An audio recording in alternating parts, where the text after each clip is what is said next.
At this time, I please ask everyone to silence your cell phones or any other electronic device.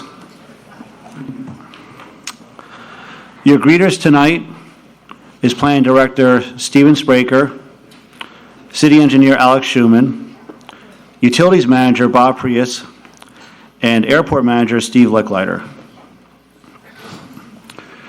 To my far right and your far left, we have Recording Secretary Taylor Lockhart, City Clerk Susan Dodris, Deputy Mayor Zone 1 Commissioner Lori Tolland. Good evening, everyone, and welcome. Zone 2 Commissioner Travis Sargent. Good evening, welcome. Zone 3 Commissioner Kristen Deaton. Good evening, everyone. Zone 4 Commissioner Harold Briley. Good evening and welcome. City Manager Joyce Shanahan. Assistant City Manager Sean Finley. And Claire Whitley sitting in the second and third row back there in the front. City Attorney Randy Hayes. And in my far left and your far right, we have Police Chief Jesse Godfrey and Fire Chief Howard Bailey. And I am Mayor Jason Leslie. At this time, I'd like to call up to the podium Reverend John J. Seelan from Bethel Ministries for the invocation, followed by the Pledge of Allegiance. Let's pray together. Psalm 127 tells us, except the Lord build the house, they labor in vain that build it. Except the Lord watch over the city, the watchman will be awake but in vain. Father, we come before your throne of grace for being the builder of our city and our people, and being the watchman over these precious leaders that you have appointed over us, and all of the people here residing here, Father. Father, we thank you for covering us under your grace and your mercy. We ask for wisdom for these leaders, Lord, to take godly decisions, and bless all of us together to get close to you and be covered under your mighty care, for us to excel in everything and for us to be a city on a hill, to be an example of your righteousness and your holiness. We ask it in your precious holy name. Amen. Amen. I pledge allegiance to the flag of the United States of America and to the republic for which it stands, one nation, under God, indivisible, with liberty and justice for all. Thank you. You may be seated. Thank you, Reverend.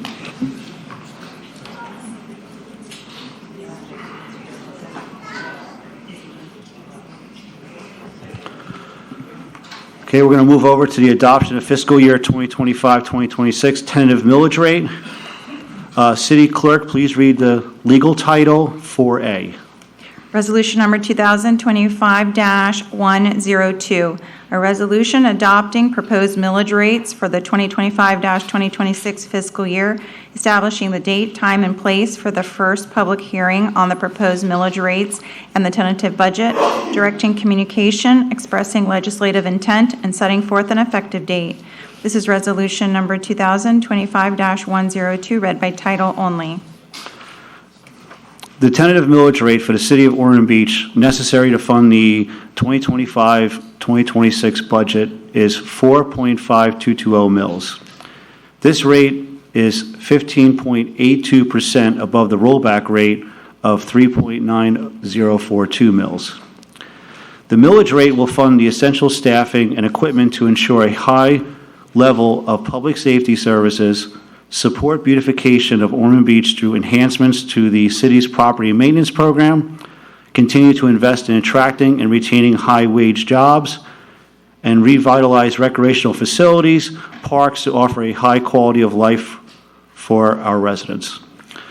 The proposed millage will increase the average homesteaded property tax bill by $106.92 annually, or $8.98 a month.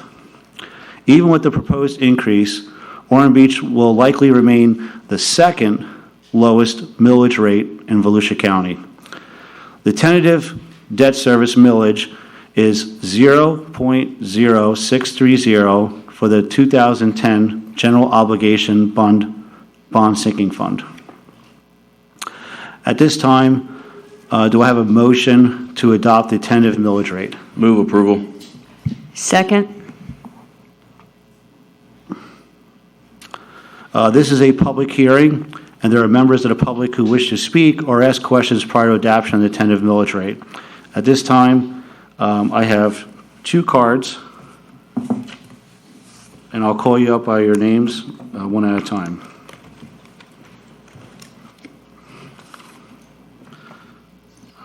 Stan Driscoll. Good evening, members of the commission, staff, special staff, and the chiefs. I'm here to call you a name, cheapskates, tightwads. We are the second lowest millage rate in the county because we have a very high property value here. But if we don't invest in our city adequately, the property values will go down. There are needs in the city that I think, need to be met. We need to invest in proper code enforcement. The police chief certainly could use a new police station. It's pretty bad. And the millage rate, to me personally, breaking that down, to put it relevant, I had to have copious notes here. I pay a guy to mow my lawn, and I pay him a year $1,500. I pay the electric like $2,200. I pay cable TV and that stuff maybe $2,500. I pay for that park, those 2 chiefs, pretty cool staff, this commission, the streets, the roads, everything, $852.41 a year. That's the cheapest thing I buy. $852 a year compared to what you have to spend. So I'm asking you to don't go for the goal of we want to have the lowest millage rate because it makes us look good. And the voters like that. Go for let's keep our city the best city that can afford to have the millage rate because our property values are up. Thank you. Thank you, Stan. Next up, Jennifer Bright.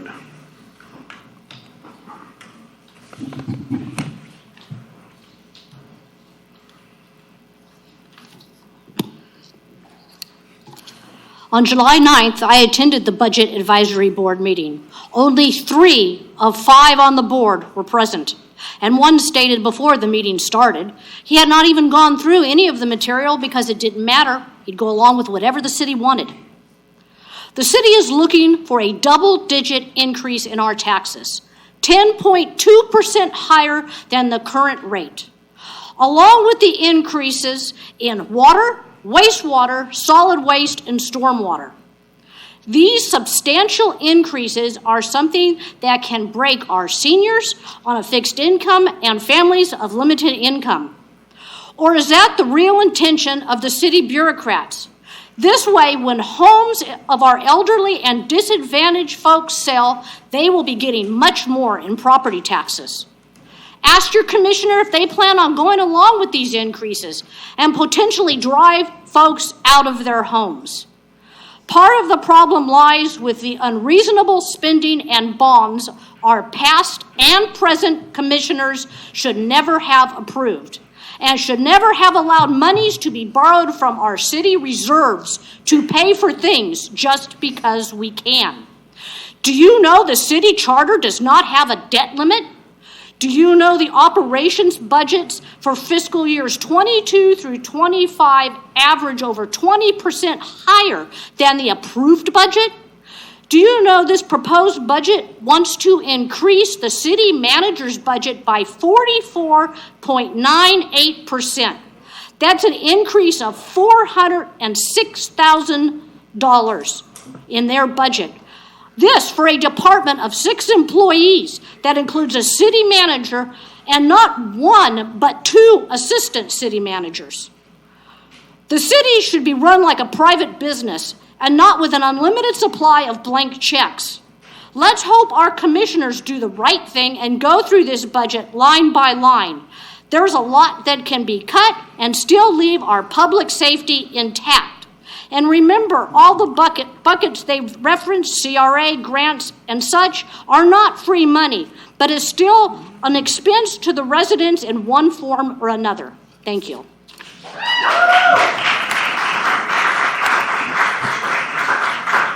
Okay, at this time, I don't have any more cards. I do have a motion and second on the table here. At this time, unless anybody in the commission wants to say anything, I will call the vote. Call the vote, please. Commissioner Tolland, Yes. Commissioner Sargent, Yes. Commissioner Deaton, Yes. Commissioner Briley, Yes. Mayor Leslie. Yes. The tentative operating millage rate is set at 4.5220 mils, which is 15.82% above the rollback millage rate of 3.9042 mils. We will now move on to audience remarks. We will hear from those of you who have signed a card to speak about any item which is not on the printed agenda for this meeting, or any items on the consent agenda. Each person will be given a total of 3 minutes. I will call up Ted Rhodes.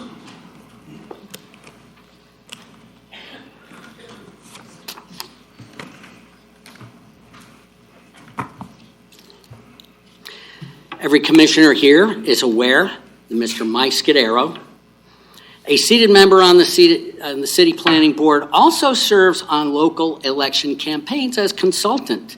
You're also aware that Mr. Scudero, he's involved in election fundraising activities. Since 2020, Mr. Scudero has served on 13 campaigns. Those campaigns brought in a combined total of $1.7 million.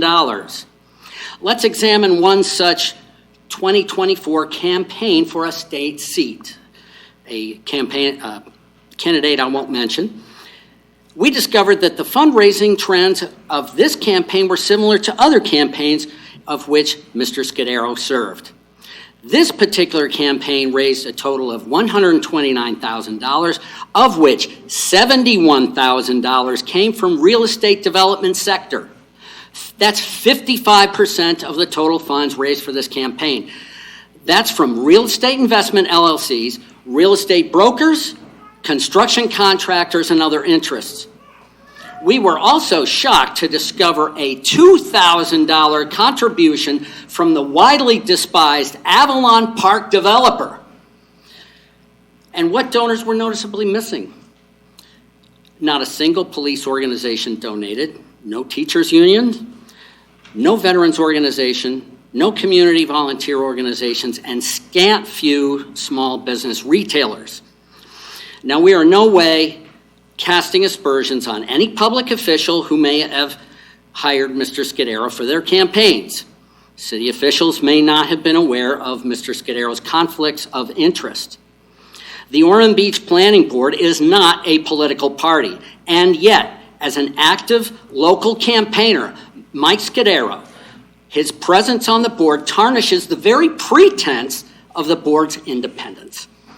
Without question, Scudero's electioneering activities constitute a clear violation of the Florida State Sunshine Amendment as established by the Florida Commission on Ethics. Mr. Scudero's political activities must remain separate from the planning board. Due to his conflict of interest, tonight we are seeking Mike Scudero's resignation from the Ormond Beach Planning Board. We will not relinquish our resolve until Mike Scudero is removed from the planning board, either by his own resignation or by formal vote from this commission. Our campaign starts right now. The Ormond Beach Observer will publish our actions that we have tonight in this week's edition. We will bombard social media and local papers with letters to the editor, and we are dispatching tonight's video to local TV news affiliates. Thank It you. is time for Mr. Scudero to leave the planning board. Thank you.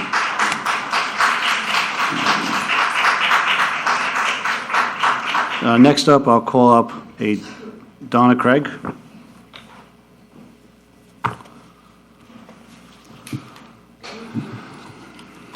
Thank you for this opportunity to talk about the future of Ormond. Before I talk about the future, though, I'd like to talk a little bit about the past. My family moved here when I was 2, and it was a wonderful place to grow up. I remember when we could drive 20 miles or more uninterrupted on the beach. I remember when Bel Air Plaza didn't exist. It was nothing but sand dunes populated with tortoises and rattlesnakes and rabbits. My oldest brother would come home with dead rattlesnakes as trophies and live black snakes as pets. And then I remember when Route 40 was paved all the way to Barberville in the mid-'60s. I was 12, 13, maybe 14, and I clearly remember thinking, what a boondoggle. Nobody's going to use that. Boy, was I wrong there.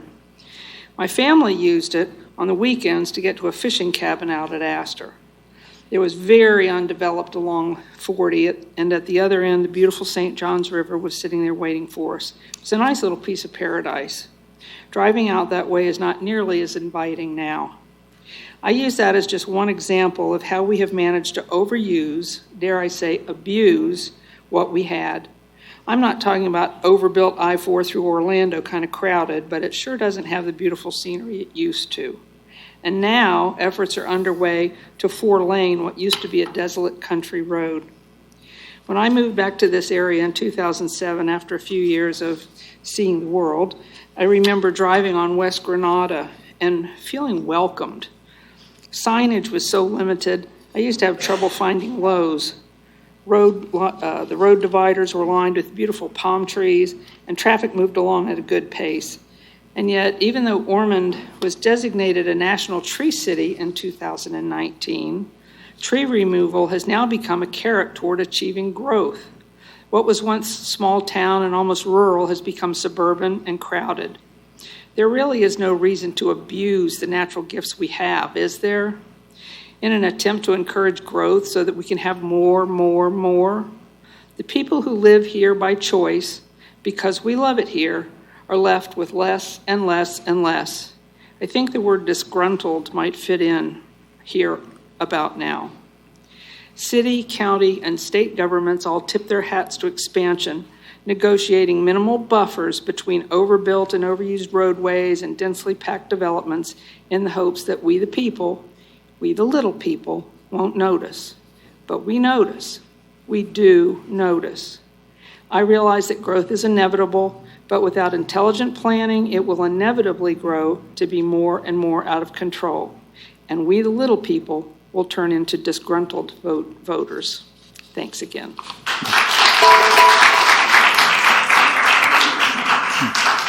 Next up is Claire Atwell.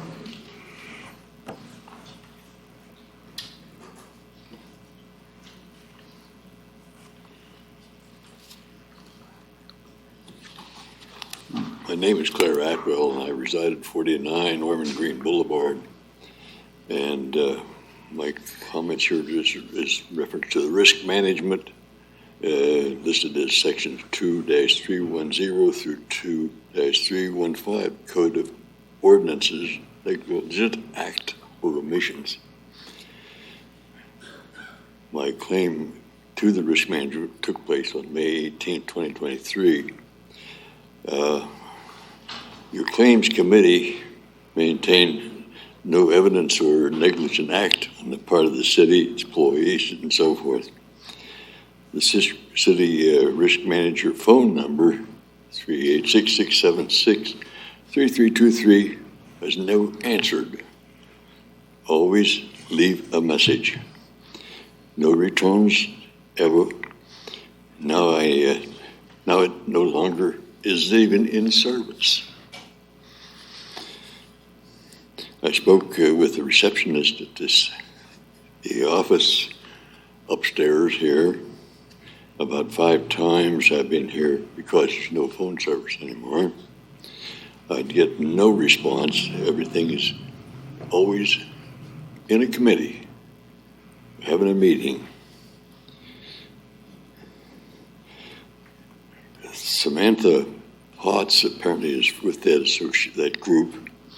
Came out one time and told me they were going to be getting right back to me. I'm still waiting. On 08/22/2016 was my first call reporting that those 2 sidewalks were buckled and that there was a trunk also missing at 40 Ormond Green Boulevard. On January 5th, 2022, was my last report called in, reporting that to Public Works, I guess it is. And they came out and shaved a part of the problem with fluorescent paint. On 05/18/23 is when I took my iWatch went off and reported a hard fall to 911 folks. That's when my injury and so forth started. On 5/19, the next day. Patty Hess, FaceTime video. Oh, I'm so sorry.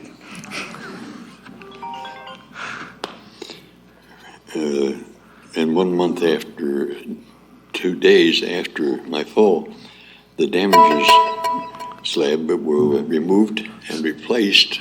Sir, I'm going to make it a little easier for you. I'm going to direct staff to, I have the card here too if you want the information, and they'll follow up with you about what's going on. I'll have staff follow up with you.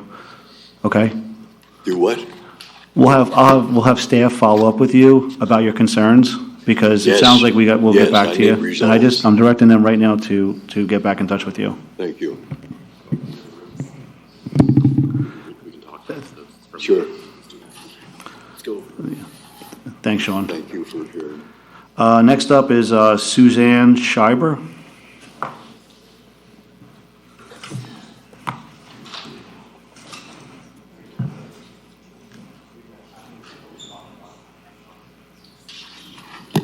Good evening. Suzanne Schreiber representing Drew Green Volusia. We request an attorney update on how Senate Bill 180 will impact the city of Ormond Beach and a discussion of the commission's next steps. The bill allows for regulations, ordinances, and building standards to be rolled back to July of 2024. It does not matter if the ordinance was created for safety or sustainability. Can Attorney Hayes define restrictive or burdensome as referred to in the bill, which references impact fees, regulations, or restrictions? Home rule in Volusia County was never one size fits all, which is the mentality of this bill. Home rule as development rules are being centralized and managed by the state. Did anyone consider insurance? If homes are no longer built to best practices, can an insurance company deny coverage because the home is not built up to the current code? Does that open the city for a lawsuit? And what if the homeowner floods again? And lastly, this bill might never sunset. The bill is in place until October of 2027, but if an emergency is declared in Florida, the end date resets for a year after every state of emergency. Home rule charters are not currently worth the paper they are written on if our local governments do not act, requesting an amendment to SB 180. Even then, residents will have to go through another hurricane before the bill is addressed, if at all. Elected officials must take action to protect the responsibilities for which they ran and citizens voted. Please take action to stand up for home rule and tell the Florida League of Cities this is why they exist. Thank you all for your consideration. Thank you, Suzanne. Next up is Marvin Miller.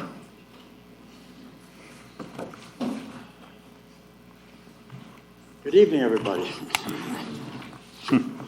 See some smiling faces now. Looks a little better up there. I'm going to preface my talk about the Granada obstacle course. I know FDOT has taken responsibility and have done the job, but I take back the word responsibility. It's not responsible at all. There's been so many complaints. We have a rental business beachside, and almost all our tenants go back and forth on 40 over the Granada Bridge, and they have come to us with nothing we can do about it, but they bring some of their sorrows and tires that have balloons on them, and it was topped off by Sandra Martin. She's 84 years old, and she got pushed over in the evening at twilight and blew out her front tire, cost her $299. We had to have a little collection. She's on welfare and Social Security. And it's just another accident. She was trying her best. And as I said, you're on an obstacle course crossing that bridge. And I'm a pretty good driver. just don't ask my wife. But I've come over it many times, and I'm going to read what I gave the commission over here. And by the way, good evening, Commission, and Randy, hello there, long time, Chief Godfrey. I gave them pictures you can't see, but it's the enclosed pictures reflect the construction on Granada Boulevard in Ormond Beach from US 1 East to A1A has caused dangerous and hazardous risks for every driver.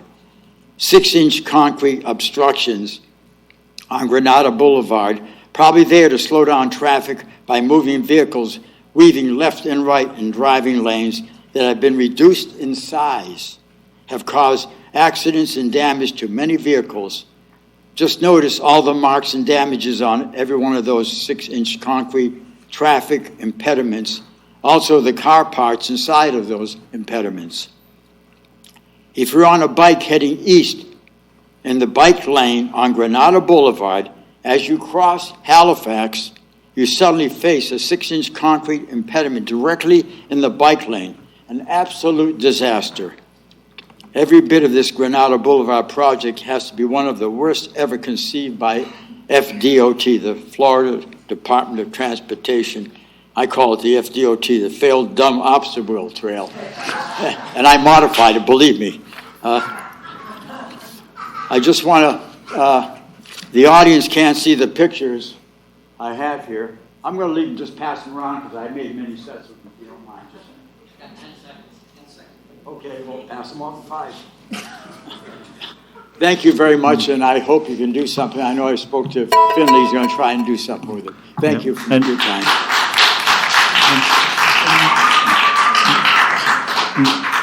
Marvin, I'll say that thank you for coming out, first of all. And I could say safely, I think, on behalf of the commission here, it's been very frustrating, this whole thing. And I will also say that if anybody has any problems with any of the roads, anywhere in the city, but including that area in particular, email the commission, email city staff. I mean, we're really kind of working case by case with this with FDOT, particularly in that roadway, to address these problems. I could probably safely say also that some of these tire marks here are probably mine too for my vehicle.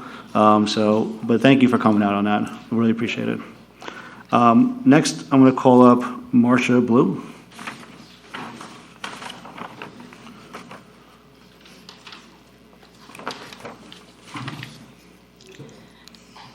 Marcia Blue, Honey Bear Path. Good evening, commissioners and mayor. Thank you for the time for me to speak about this topic. This is in reference to the tree mulching project that will take place at Ormond Beach Municipal Airport. The 212.7 acres to be mulched are as follows on the airport property. North, 39.37 acres. South, 64.09 acres. East, 29.86 acres. West, 79.38 acres. The tree mulching in the vast area will immensely impact surrounding communities, especially Bear Creek, which has 647 manufactured homes. Increase in noise, displaced animals, potential flooding, air quality, waterways, and more. Plants create oxygen and absorb greenhouse gases, which will be mulched over with these trees. In meeting minutes dated way back to September 1st, 2005, from City of Ormond Beach Department of Planning, I read about FAR Part 150 noise contours, along with many other interesting discussions. The meeting minutes indicated that a full FAR Part 150 noise study had never been conducted for the Ormond Beach Municipal Airport. I will leave my email address so someone can answer these questions. Has a full FAR Bar Part 150 noise study been completed since 2005? If so, what is the date of completion? Will a full FAR Bar 150 noise study be completed after the mulching of the 212.7 acres? This is extremely important since the noise level will be louder without the trees buffering the noise. Will each aircraft type be tested for noise prior being allowed to fly in and out of the airport? Some aircrafts can be significantly louder than others. Many have asked for a town hall where we, the public, can ask questions and get answers immediately. It would be ideal if the town hall could be conducted with a format that is not restrictive on getting answers to all questions. This runway extension has been on and off the burner for well over 21 years. All these years of runway extension, the commission has always got major pushback from the public. What's so disheartening is it appears that you all are in strong support of the airport business plan over the residents that voted you all in. You hear us loud and clear at many meetings, phone calls, and emails. I will continue to pray for each of you to make the right decision of how each of your district wants you to represent them. Thank you.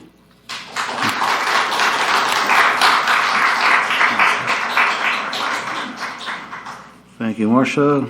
Next up is Colleen McMahon. I'm sorry, I can't read the writing there.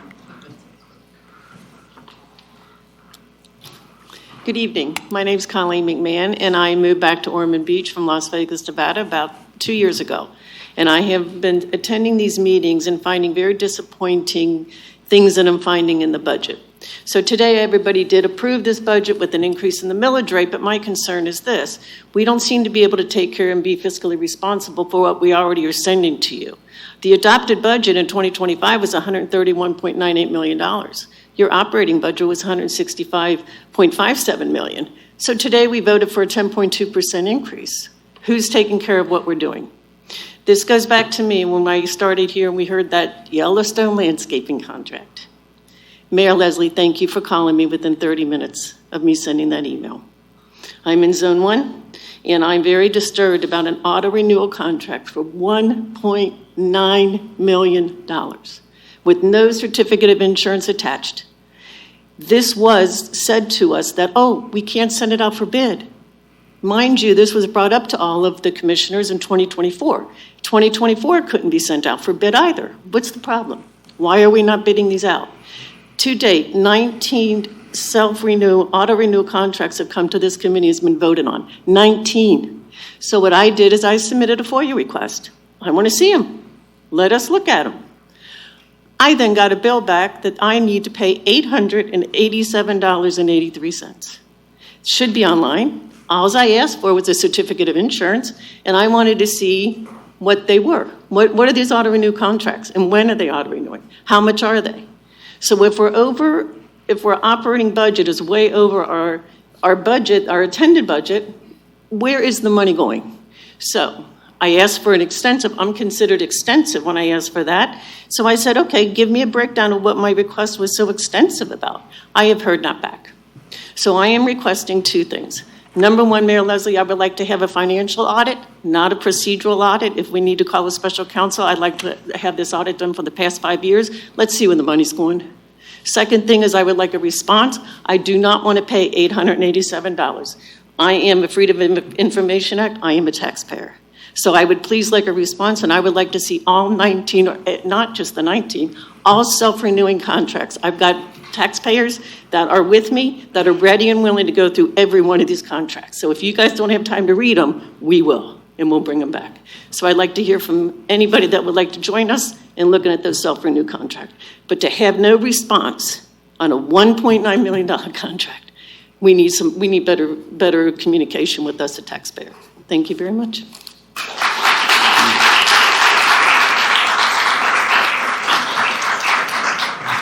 Thank you, Colleen. Next up is Wayne Walker.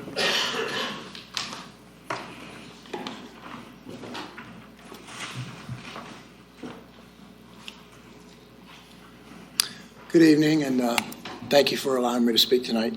I'm here tonight to talk about the city code enforcements and why the city doesn't enforce them instead of pitting neighbor against neighbor. Okay? The city should have code enforcement agents driving around and giving out citations, not making us be the enforcement police. Citizens are afraid to call in. Citizens are afraid to call in because you can't be anonymous anymore.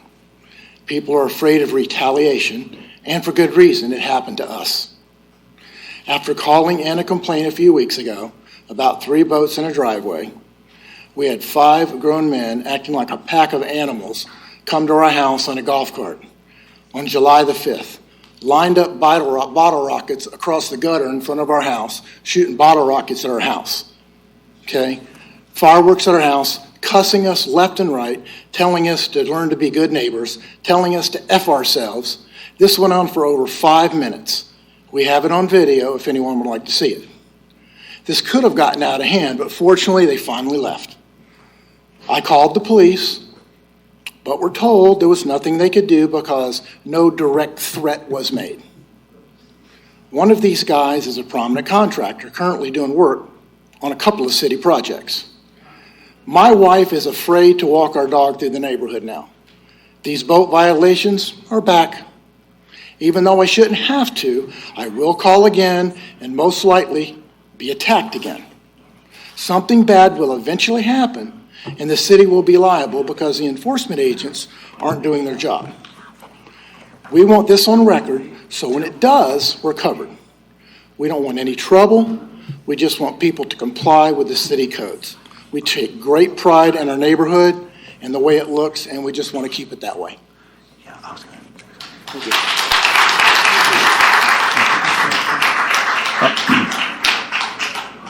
Before I call the next speaker, Wayne, I want to say that one of the things with this new adopted budget, the commission wants to have more of a proactive code enforcement. So that's, so there might be help coming the way as far as addressing these type of things. I just wanted to let you know that. And do you want anything else to say, Commissioner? Yes, thank you. I did just want to let you know that we've been very adamant about proactive code enforcement, and if you do have any issues, and if you are concerned about residents reaching out, please reach out to your zone representative, and we're happy to try to handle those situations for you. So we can be anonymous? Do you want to speak to that, Randy? Well, you know what? Can you just go back on the mic, because we need you on record here, if you're going to speak here. So that was my first point, is we need to have the speakers at the podium rather than the audience, because it needs to be picked up and recorded. State law does require that all complainants of code enforcement violations are subject to public records requests. So, and it doesn't matter who the complaint may come through, because I don't think you can violate the purpose and intent of the statute. I think perhaps a more proactive approach may resolve some of those questions. That's really a budgetary and a staffing question for the commission. I know some jurisdictions are handling it a little bit differently to help residents that have issues like this gentleman has spoken about. And I think our staff does a pretty good job of trying to work with them as best they can. So that's about as good an answer I can give you to the question. So, thank you. Thank you for coming out and speaking. Okay, thank you. Next up is Christine Uranica. Sorry, I can't read the script here. Yeah. Oh, there we go. Hobbling a little bit, waiting on a surgery. My issue isn't as encompassing as everyone else's that really has spoken, but I'm here to talk about the property at 58 East Granada, better known as Billy's Tavern or Billy's Tap Room. I've spoken before about this building. It's been vacant as long as I've lived here, a little over 3 years. I've been told repeatedly it's being remodeled and is going to reopen as a restaurant. Maybe not. I don't know. After 3.5 years, Fridays turned into Margarita Island in mere months. Peach Valley turned into First Watch in mere months. This building has been vacant a very long time. Not only that, the wood exterior is rotting. They now have plywood up over some of the windows. It is an eyesore for our community, and it really disappoints me that this building exists in the state that it's in on our business Main Street beachside. There are some statutes in place for vacant buildings, and what I'm really asking is that we start to, again, enforce with code, enforce city ordinance on whoever owns this building, and either they get that front fixed. I don't care if they open it or not, but it can't remain the eyesore that it is for our community. So again, code, city ordinance, whatever you have to do to fine and get them to comply would really be appreciated. Thank you, Christine. I will say that I know the owner of that property, and we'll have somebody from staff follow up with you on that and what's going on, okay? Next up is Arthur Armstrong.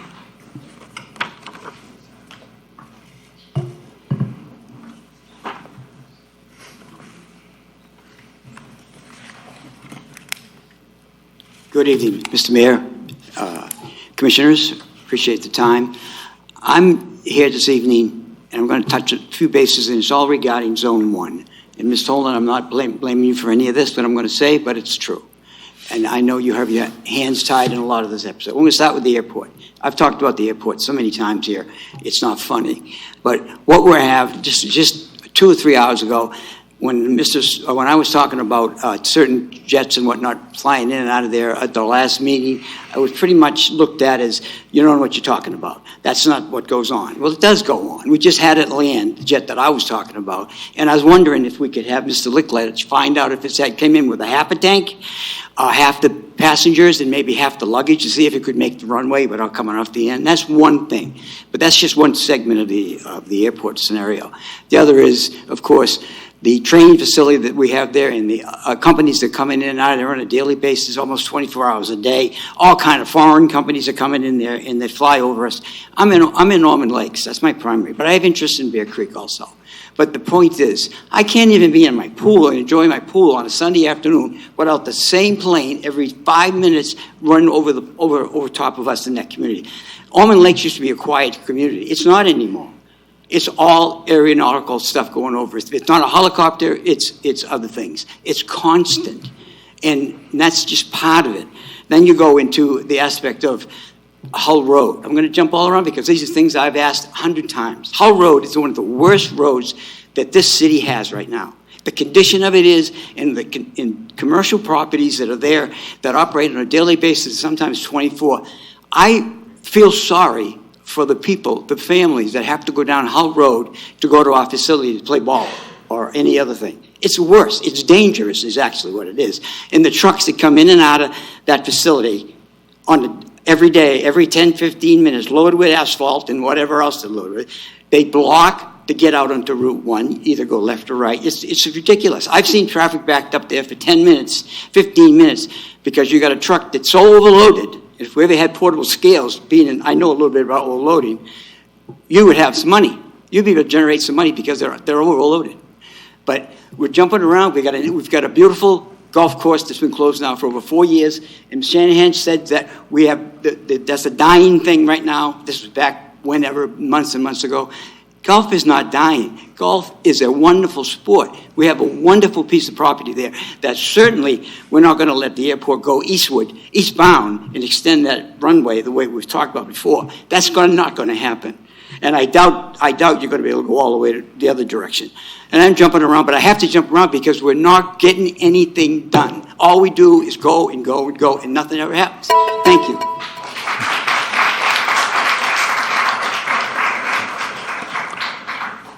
We have one card left, but we're past the 30-minute mark now.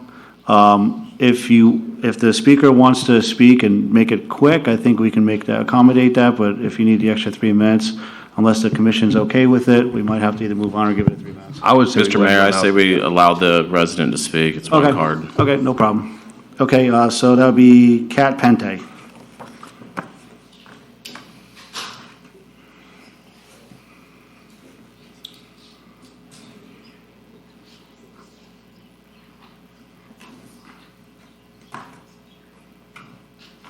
I won't even take up 3 minutes. It's going to be quick.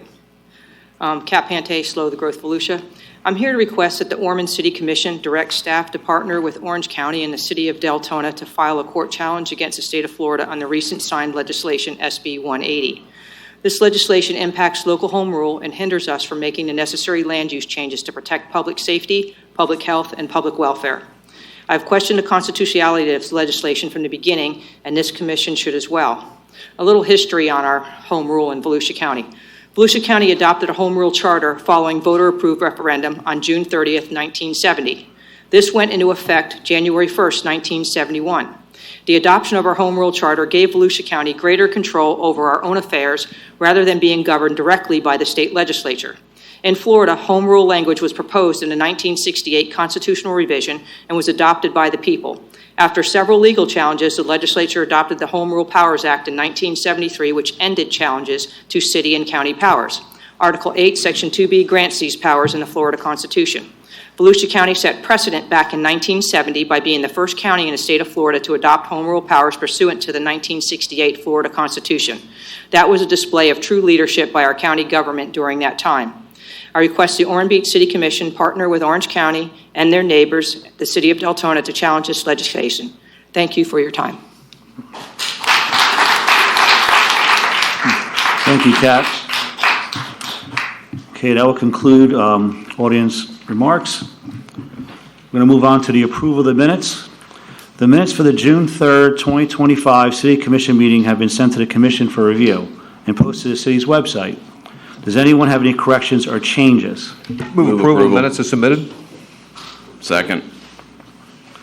Okay, all those in favor say aye. Aye. All those opposed? Motion passes.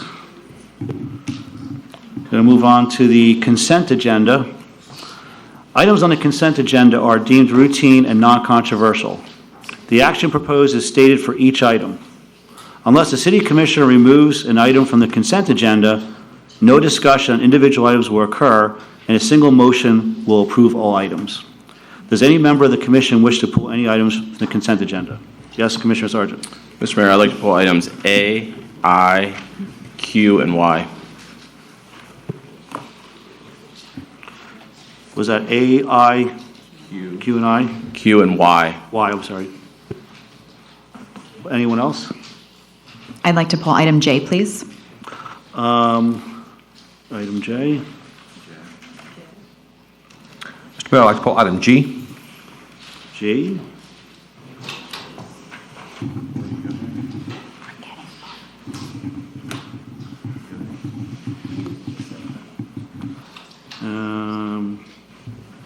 Okay, Y was already pulled. I was going to pull Y. Mr. Mayor, I move approval consent items minus A, I, Q, Y, J, and G. Okay. Second. Okay. Any other discussion before I call the vote? Call the vote, please. City Commissioner, City Clerk. I think staff also needed to pull an item. Yes. Staff, do you need to pull 7P? Okay. Okay. Is Robert still here by any chance? Oh, he is? Okay. I might need you in a minute, though, Rob. P. So 7P will be pulled. Which I can do. Okay. Call the vote, please, Susan. Oh. Randy, do we need to amend the motion? Oh, what do you pull? That's okay? fine. You can just incorporate into the, this is a motion to approve the consent agenda minus those Yes, items. including item P. Yeah. Thank you. We'll follow it. Yeah. Okay. Thank you, Randy. Commissioner Sargent, Yes. Commissioner Deaton, Yes. Yes. Oh. Commissioner Briley, Yes. Commissioner Tolland, Yes. Mayor Leslie. Yes.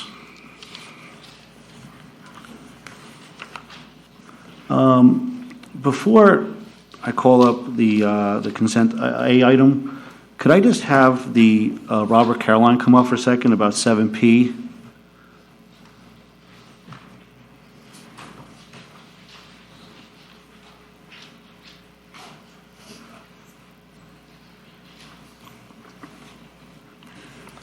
Yes, sir. I know we pulled the item, and I know you're going to work on a couple of things, but just a couple of questions though before it comes back though. Will these playground equipment, is it going to be graded for these type of environments like being close to the ocean, salt air, and then also will it avoid any kind of warranties with any of these manufacturers, being that the conditions these playgrounds will be in? So it is coastal coated, so it's one of the best coatings they can put on any types of metal for being on the coast. It will not void any warranties because it's on the coast. They cover all that, so. Okay. I appreciate it. Does anybody else have any questions for Robert? No? No, the rating of the equipment is in the packet where it shows it's one of the highest rating for those harsh environments, including the ocean and whatnot. So thank you. Thank you. And I will say, if I may, that Robert took me out personally to those sites, and that playground equipment is due for replacement. Oh, yeah. Well, that's why I wanted to mention about the grade of the equipment. I thank you, Robert. Appreciate that. So just on record, though, 7P will be pulled from the consent. And we're going to move on to 7A. City Clerk, can you please read 7A? Resolution number 2025-98, a resolution authorizing the execution of a contract renewal of a school resource officer agreement between the City of Ormond Beach and the School Board of Volusia County, and setting forth an effective date. This is resolution number 2025-98, read by title only. Move approval. Second. Discussion? Commissioner Sargent? Thank you, Mr. Mayor. I am a no on this. I think the school board receives tax money from our residents, and I think that it should be in their budget to fund this. I don't think our taxes, property taxes, should fund this. I think this is something they should handle on their end. I think the resource officer is very much needed, but once again, I think it's the school board's responsibility to protect our kids, and so therefore I'm a no on this. Thank you. Who wants to go first? Go ahead. Deputy Mayor? So there are other municipalities that do share responsibility, and I think this is just a critical position to our kids, and I think it would be a disservice not to have a school resource officer there, so I would be yes with this. Commissioner Deaton? While I do agree that the school board should be at least contributing to this, I'm not willing to take the safety away from our children. Well, Commissioner Sargent? Like I said, it's very important, and I think the school board should be funding this. I don't think we should be incorporating it in our local taxes. And I think that I don't disagree with either one of y'all. I think it is very important, and the school resource officers do an amazing job interacting with the children. But it should be the school board's responsibility to fund this. Commissioner Deaton? Can we go to the school board and ask them, clearly right now we have to vote on this, but can we go to the school board and ask them, what are you willing to do? Can we negotiate? Can we talk about this? Well, I mean, just speaking out loud, though, I think that the issue is that it's the same across the board for all the cities. So I don't know if they'll renegotiate a different deal just for us when they have a huge other budget. cities are agreeing to the same contract terms. So when we talk about, Governor DeSantis talks about getting rid of property taxes. Here we have an item that if it was at the school board funding it, they could maybe get state funded or something. It could get funded separately, I believe, looking long term. I think it's just one item that we need to cut and we need to put on the school board to be responsible for this. And just because other municipalities do it doesn't mean we need to. Deputy Mayor, I'm sorry. Just say, I'm not willing to start the school year next month without a school resource officer. I do think it would be the right thing to do to ask the school board to do that. And maybe we can work on that during the year for the following year, but I'm not willing to wait 1 month ahead and say no and have these schools open without a school resource officer. And, I will say before I call the vote here that when we tabled this the last meeting, and I had the privilege to talk to a couple of principals in various schools, and, the conversation was basically that these officers are an important part of the school. We have eyes in the school with our Ormond Beach Police Department, which is a great thing. And I think that taking it away would really be a disservice to our children. And, children, their safety is always a top priority. I understand the frustration from Commissioner Sargent. I mean, the school, Volusia County School has a $1.5 billion a year budget, I believe, and it's a lot of money when you think about it, but the small amount of money that we really put into this is really important. So I would be of a yes vote on this one. May I just add, I had a conversation today with State's Attorney R.J. Lorenzo, and he had just put together 4 superintendents of neighboring counties together, and they're coming up with a program called Safety First, Success Always. And this is a program targeting our kids to help them with additional issues that they're feeling right now with vaping, with bullying, in addition to the DARE programs. And the plan is to use those resource officers in their programming. So I would just hate to be that one not having it. I'll end with this. I agree with y'all. It's the funding source that I think is the issue here. And I think every contract that we have, I think we should direct staff. Any contract that we have with the school board should be reviewed, and it should be pushed back onto them. We're responsible for certain parts of Osceola I don't agree with.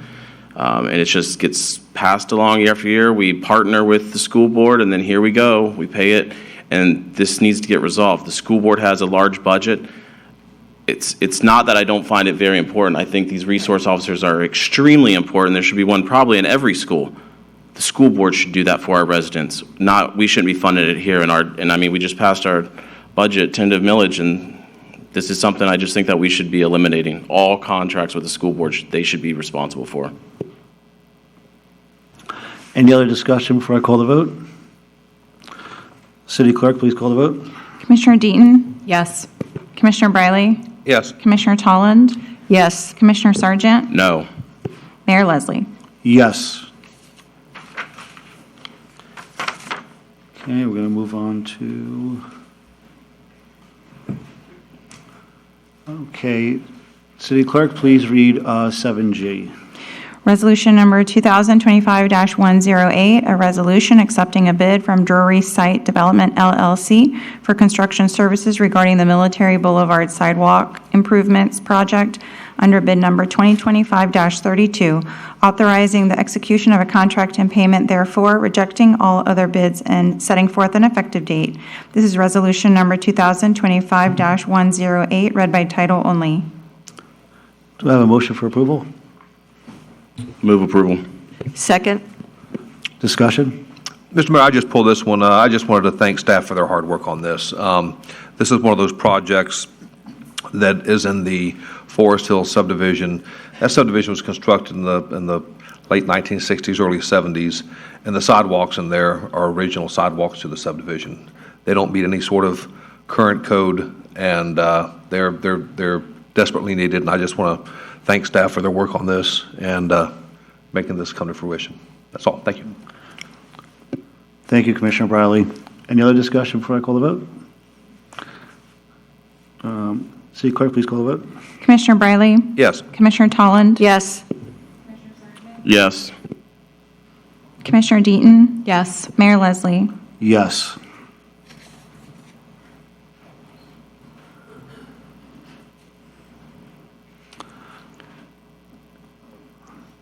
I.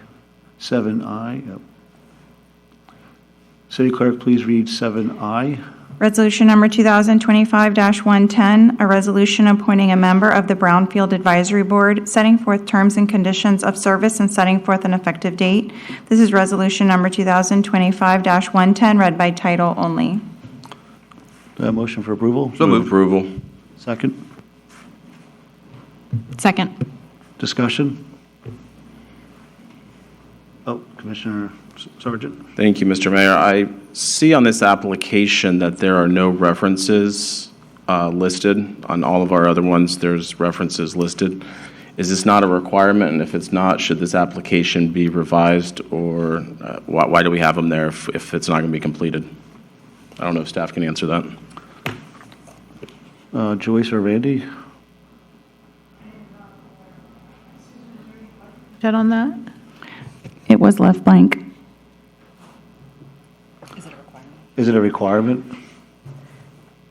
If you'd like to pull it off the agenda, then we can contact the person that applied and get the information and research what's required. Yeah, references by themselves are not a requirement for board appointment, but if you'd like to get some additional information, then the city manager can do that. Well, I just think if we have an item listed on an application, if we're not going to require it, then we should remove it. If we don't want it, if it's on there, I think it should be completed. Right, I understand. It's not required, it's not a required criteria under the ordinance that establishes this particular board. Most of the ordinances that establishes boards do not have this as a criteria. And I haven't really vetted the application process. It may just be some additional information that the staff's trying to get for the commission, but it's not a required criteria. So I wouldn't necessarily base my decision on the fact that it's not included in the material. So, thank you, Randy. So can I make a motion to approve it pending 30 days to have that completed? I don't want to hold it up, but I just think it needs to be completed if it's a document that we have. Right. So what I'm saying is your decision really should be based on the criteria in the code, and this is not one of the required criteria in the code. So we can, I mean, it's your discretion whether you approve them or not. I think one approach, broadly speaking, is that if you would like references to be included as a criteria of all board members, then maybe what we need to do is to amend the codes for those board members so that we can do that. So that's just food for thought, but it's your all's decision. So I'll step back out. Any other discussion? I think if it's on the document, then it should be completed. If we choose that it's not important to us, I know when we recommended all those appointments, I did look at the references. They were important to me. I just don't know for tonight how to handle it. I think it should be completed if that's the way it's written. Well, just for reasons of not slowing down the process, like Commissioner Sargent said, how about we could have a motion to accept the applicant pending that the references are filled out. Does that sound reasonable to everybody? If so, I just need a motion for it. Motion. A motion? To approve with, as long as references are completed. Okay. Okay, any other further discussion? City Clerk, please call the vote. Commissioner? Yes. Commissioner Sargent? Yes. Commissioner Deaton? Yes. Commissioner Briley? Yes. Mayor Leslie? Yes. Okay, we're going to move on to J. Resolution number 2025-111, a resolution appointing Lindsay Wolf as a member to serve as a commissioner of the Ormond Beach Housing Authority, setting forth term and conditions of service and setting forth an effective date. This is resolution number 2025-111, read by title only. Move approval. Do I have a second? Second. Discussion? Commissioner Deaton? Mr. Mayor, while I know and respect that this is your appointment, I would be remiss if I didn't ask you to consider the Housing Authority recommendation that was sent in by the Housing Authority. Their candidate that they would like to see on has a lot of Housing Authority experience. She's been a director for the Housing Authority. She's been a board member. She's been on the Leadership Council. She's completed all of the National Association of Housing and Rehabilitation Officials. I would just like you to possibly consider their recommendation, but I do respect your decision. Thank you, Commissioner Deaton. Deputy Mayor? I would just like to add, I do appreciate what Commissioner Deaton just said. Mr. Daniels leaving, he was a critical asset to the city. And, I mean, he's comes to all our meetings. He knows the community. It's a very sensitive position, and I would appreciate your reconsideration as well of their recommendation. Thank you, Deputy Mayor.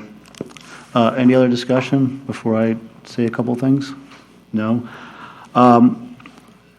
So the applicant was interested in this position back when we were all installed back in November.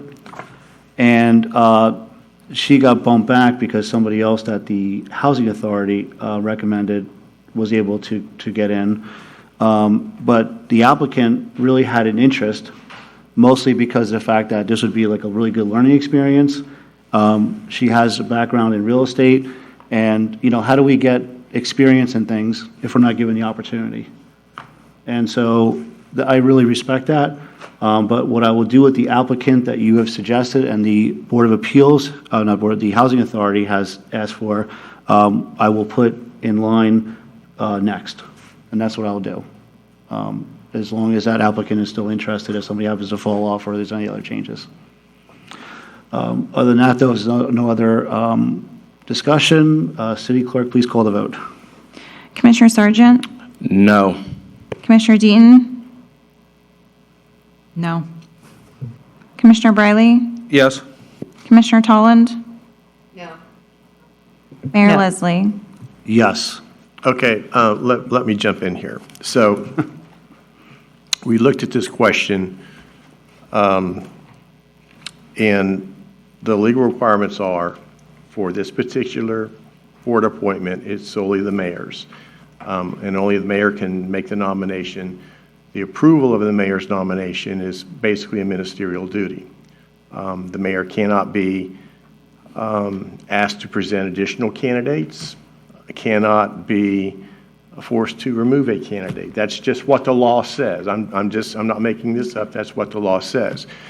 The practical effect of denying a nomination of a candidate that the mayor has mentioned is that Mr. Daniels will have to stay on as the sitting member until an appointment is made. So that's the practical effect. I'm just sharing that information with you. So I don't know whether you want to reconsider that at this point in time or what you might want to do with that.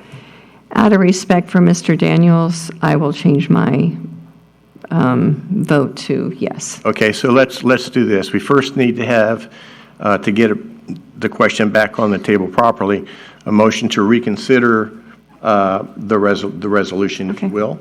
Yes. And a second to that. And then I don't think you need to take a roll call vote, but we can just do a voice vote on the concurrence with that motion. I'm doing the city clerk's job here, but. Thank you, Randy. So what you're asking is that you need a motion to reconsider. Motion to reconsider. Yes. With a second. Yes. Yes. So do we have a motion for that? Motion to reconsider. In a second. And then, Susan, I'll turn it over to you, and I'll let you do the vote since you're the vote keeper. Okay, so we will do a roll call. Okay. Commissioner Deaton? Yes. Commissioner Briley? Yes. Commissioner Tolland? Yes. Commissioner Sargent? Yes. Mayor Leslie? Yes. Okay, now we need to have a motion to approve the resolution with Ms. Wolf's name in it, in a second to that motion, and then you can call vote. Move approval as submitted, item J. Second. Second. Okay. Any other discussion? No. Susan? Commissioner Briley? Yes. Commissioner Tolland? Yes. Commissioner Sargent? No. Commissioner Deaton? Out of respect for Mr. Daniels, yes.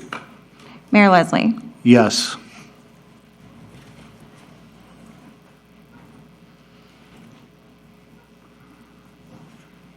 Okay, we're going to move on to Q. Resolution number 2025-118, a resolution accepting the proposal of Foundation Risk Partners, Corp.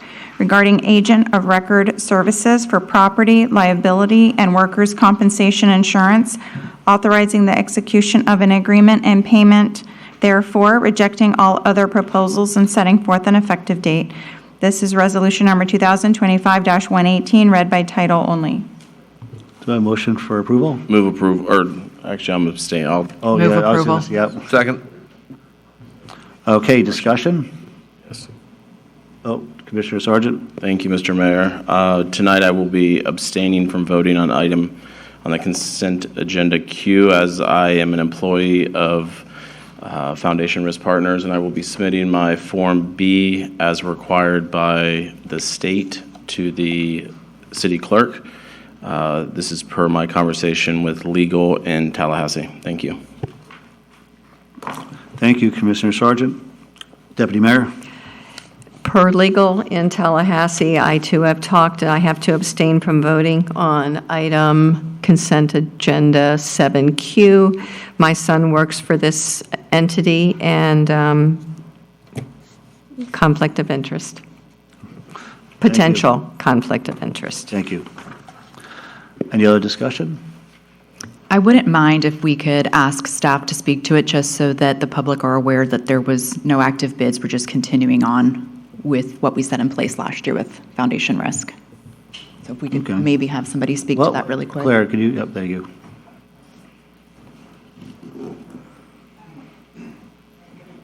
Claire Whitley, Assistant City Manager. So we had 2 responses to this item, Foundation Risk Management and Brown & Brown both responded. The evaluation committee met. They deemed both were qualified. However, Foundation Risk was just put in last year. If you recall, we had a hurricane right after that. And much of the benefits that Foundation Risk brings to us in partnership with Florida League of Cities are the boots on the ground assistance through hurricanes. Unfortunately, we weren't able to really benefit from that because it literally happened right after the change. Throughout the rest of the year, both Foundation Risk and Florida League of Cities, who does the property insurance, has done an outstanding job, and staff believes we would like to continue that relationship so we can really see all of those benefits come to fruition, because we haven't had a chance to do that. Additionally, it would be disruptive to make another change, after only 1 year of changing carriers, and we're very satisfied with the services. Does that answer your question? Thank you. That was great. Thank you. Okay. Thank you, Claire. Before you go, does anybody else have any questions for Claire? No? Okay, any other further discussion before I call the vote? No? City Clerk, please call the vote. Commissioner Tolland. Abstain. Commissioner Sargent. Abstained. Commissioner Deaton. Yes. Commissioner Briley. Yes. Mayor Leslie. Yes.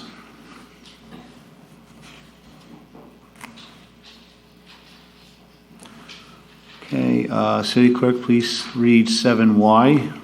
Disposition item titled Auto Renewal Yellowstone Landscape Grounds Maintenance. Do I have a motion for approval? Move approval. Second? Second. Discussion? Commissioner Sargent? Thank you, Mr. Mayor. And I would just like to say thank you to staff for updating all the information. As the resident said, we didn't have the updated insurance document. We didn't have a proper map. Scope of work was vague. And, this is a $1.9 million contract. And yes, it's gone up significantly over the years, but I think it's very important to know that the scope of work has also increased. And I am willing to explore bidding this out next year. I think we need to do it cautiously, because if you remember correctly, on the Waste Pro bid several years ago, it ended up costing the city an extra $1 million. So I think we need to just be cautious with it and realize that Yellowstone does a great job for us.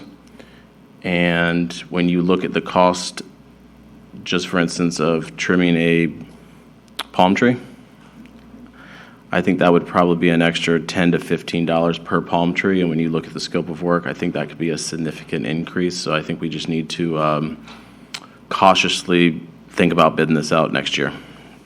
Thank you. I was going to pull this item as well. I had a chance to talk to staff about this this item because we tabled it with some concerns, and I had a lot of residents reach out too after our June 3rd meeting with the concerns too, because it is $1.9 million. It's a lot of money, and so I want to see if the commission here would be open to, when these auto renews come up, that staff can come to us with enough time to give us all the information about what's been going on and some of the things that they've done, these contracts, so that we can know as elected officials, but also be transparent with our residents so they can see the value of these projects that we have. And if we happen to not like what's going on that update, then we will have enough time to maybe send it out for bid to find another contractor.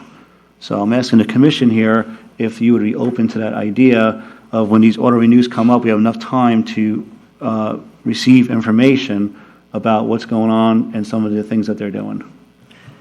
So are you thinking like, I know that it's a long process to do something like this contract, so you're thinking like 6 months before? Whatever amount of time that staff would need. To bring it to us to just take a look at it and see if we want to bid it out or not? Yes, and we're satisfied I think with that the work. sounds reasonable. I think it should be done maybe right after the election when you have a new seated commission and be able to review them all in a workshop so you know going forward how to plan. I think we need to set a specific timeline because this contract, for instance, $1.9 million the scope of work is a lot, and it's a lot on staff to gather all the information in order to properly bid it out. So I'm all for that. I just think we need to think of the time frames because 5 months might not be long enough, 6 months might not be long enough. I don't know how we put a time frame on it. And the other question is, do we want to put a number on it? I mean, is it like a contract over $1 million? I mean, or do we want to look at all the auto renew? And that's what we have to discuss. Yes. I think that would be like crazy, but I think Joyce wants to speak. What I would like to do is give staff a chance to look at those auto renew contracts and what they look like, and then come back to you with some suggestions on review timetables, and then you can make some decisions on that. Yes. Yeah, I think that's good because, we want to know what's going on. I know with the landscape contract, Joyce, you and I spoke about it privately about how the scope of work that's done, and, it's not just City Hall, there's other areas of the city, and it'd be good to know exactly what they're doing, and even if there's been some changes throughout the year, that contract, and some other areas that the contractor worked on. So, but... These contracts are mostly very extensive, the ones that auto renew, and each one will probably have a different timetable because of the amount of information that we'll have to collect to provide to the commission, but we'll work on something and bring that back to you. Thank you, Joyce. Any other discussion? Seeing none. City Clerk, please call the vote. Commissioner Sargent? Yes. Commissioner Deaton? Yes. Commissioner Briley? Yes. Commissioner Tolland? Yes. Mayor Leslie? Yes. At this time, do any of the commissioners wish to comment on any of the consent agenda items? Yeah, we talked about a lot, you're right. We're going to move over to 8 public hearings. I will now open the public hearings. City Clerk, please read the legal title 8A. Ordinance number 2025-21, an ordinance amending Chapter 2, District and General Regulations, Article 6, Overlay Districts, Section 2-73, Greenbelt and Gateway Preservation Districts, Subsection C, Design Criteria, and Chapter 3, Performance Standards, Article 2, Environmental Protection Standards, Section 3-21, Wetlands Protection, Subsection H, Buffer Requirements of the City of Ormond Beach Land Development Code by amending the landscape buffer and wetland buffer requirements for properties located within the 1,000 block of North U.S. Highway 1, Ormond Beach, to be consistent with Volusia County standards, repealing all inconsistent ordinances or parts thereof, providing for severability and setting forth an effective date. This is the first reading of ordinance number 2025-21, read by title only. Do we have a motion here? Move approval. Second? Second. Do we need the planning director to come up and speak on the item? I have a question for Randy, actually. Oh. I think this is your department, or maybe it's Mr. Or Spraker, too. Stephen Spraker. Stephen, you want to come up and speak on the item, and then if there's any questions, then you can ask a question if you didn't answer them. Good evening, Stephen Spraker, Planning Director. This is a land development code regarding the 1,000 blocks, specifically 1,003, 1,005, which are both in the city, and 1,001, which is the boat facility, which is still in unincorporated Volusia County. When they came through, can you go to the next slide, please? So when they came through site plan, one of the things the engineer was able to show is once you applied the city's wetland and greenbelt buffers, they only had a very small portion of the property that was able to be developed. So we looked at other parcels in this corridor, and if you can go to the next slide, please. There are similar conditions along the 700 and 800 block of North US Highway 1 between Dotson's Creek and US Highway 1. And those have different wetland standards and different landscape buffers based on the location. I apologize. Can you go back one slide? So in Ormond Beach, and this happened as part of the interlocal service boundary agreement. So in the North US 1 corridor, the city took in basically all the land from Airport Road to the Flagler County line. And we assigned them city zoning. The zoning for these properties are fine, but what happens is when you apply our wetland standards, because we have a stronger wetland standard next to the Tomoka River. So we have 120 feet versus the county, which is 50 feet. Our greenbelt buffer is also higher. We have a 36-foot greenbelt buffer where the county has a 20 feet. So the purpose of this amendment is to take those standards back to the Volusia County standards where they existed previously to allow these properties to be developed in some manner. Any development would still have to go through the Site Plan Review Committee and potentially public hearing if they're asking for waivers. The Planning Board did recommend approval, and staff's available for any questions. So you have any questions for Stephen? Sure. So do we have to do this? I mean, when we incorporate properties into the city, then we have to assign them all the gifts of the county, right? I mean, whatever their standards are. So I want to know where we're at. If you don't do this, my understanding is you're taking the property. So you've imposed wetland standards and greenbelt buffer standards of such magnitude that you haven't left a reasonable amount of land to be developed. So nobody really got the standards on these individual parcels. Because remember, when we did an interlocal service boundary agreement, there were hundreds of parcels, right? So no one did a site-by-site analysis. Until that engineer did that analysis, they didn't know that the amount of developable land was that small corner. So in essence, you are taking property by annexing and doing the interlocal service boundary agreement. But before you purchase a property, don't you do an analysis on the land if you know what you're going to build and know what you can do? Right, but it's a governmental action that caused the issue.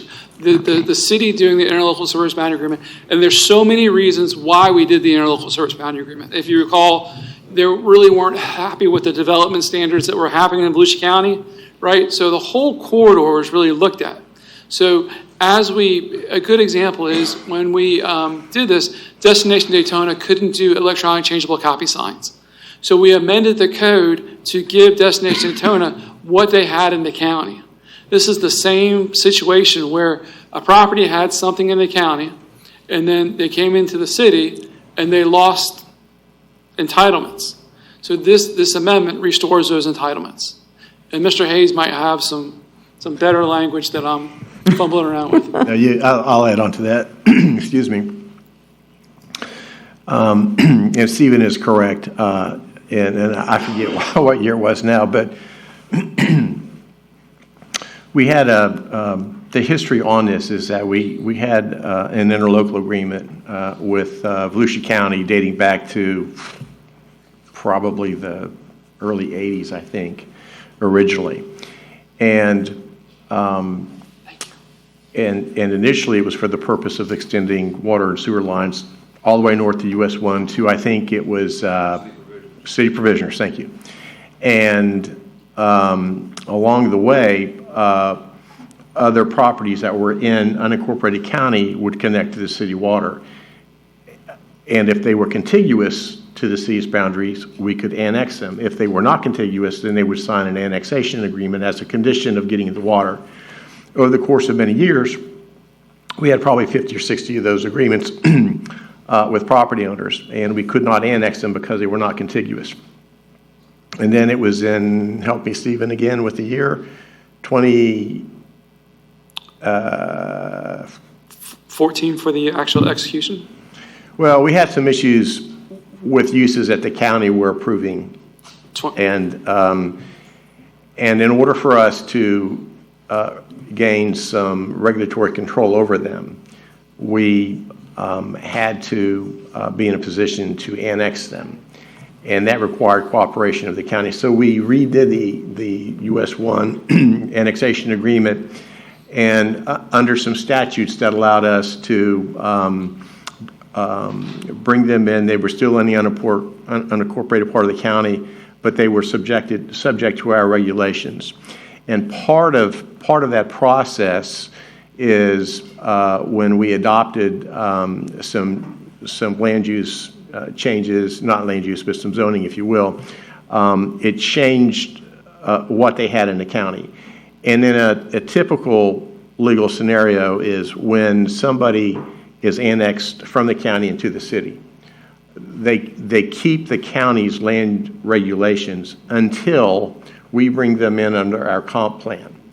And we're obligated to give them to recognize what they had in the county, because otherwise it results in a taking. This was just simply an oversight here because we were dealing with other issues up Northwest 1. So what we're attempting to do now is to rectify something that would have been corrected had it been recognized all those years ago. So that's the substance of the.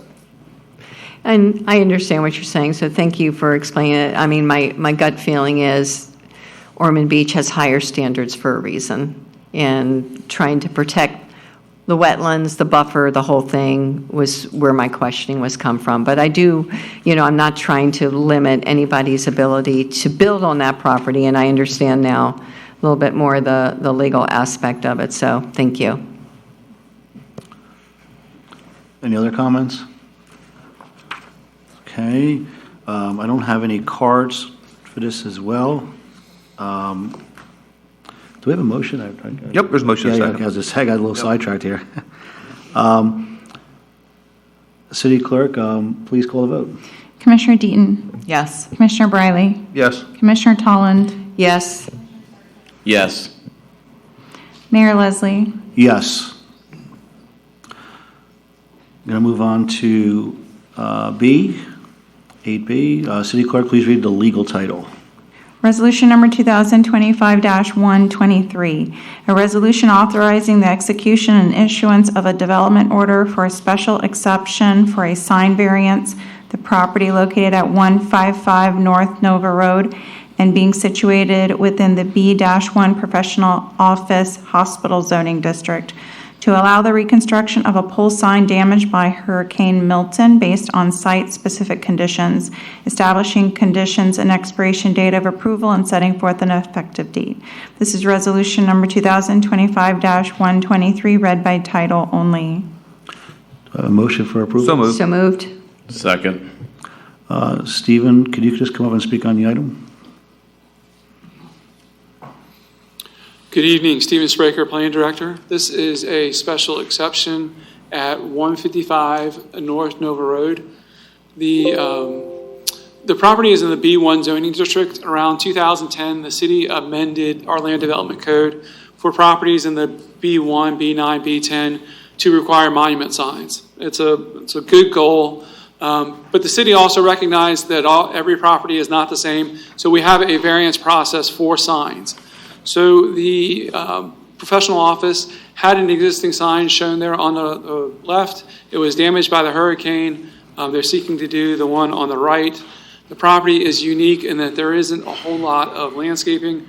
Not sure if that was taken by the Nova Road expansion. And it's at an intersection, so a monument sign would cause safety concerns and would not fit back into the property.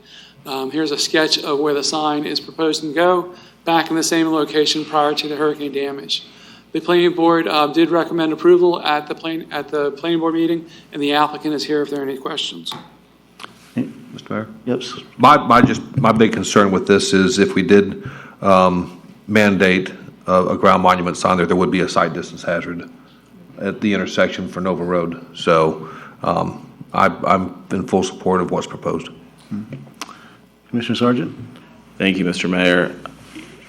This is, when was Milton? 18 months ago, roughly? So I guess my question is, how can we change this so that this is a staff level approval? And then if the applicant maybe is not okay with the staff level, they can appeal it to the commission. But here we are, 18 months to replace a sign that to me makes perfect sense to replace. It's almost a no-brainer. And, if this was a small business that wasn't established, I know Dr. Long's been there for many years. I believe his father was there before that, so it's an established business. But if this was a small business that just getting started, this could have crippled them.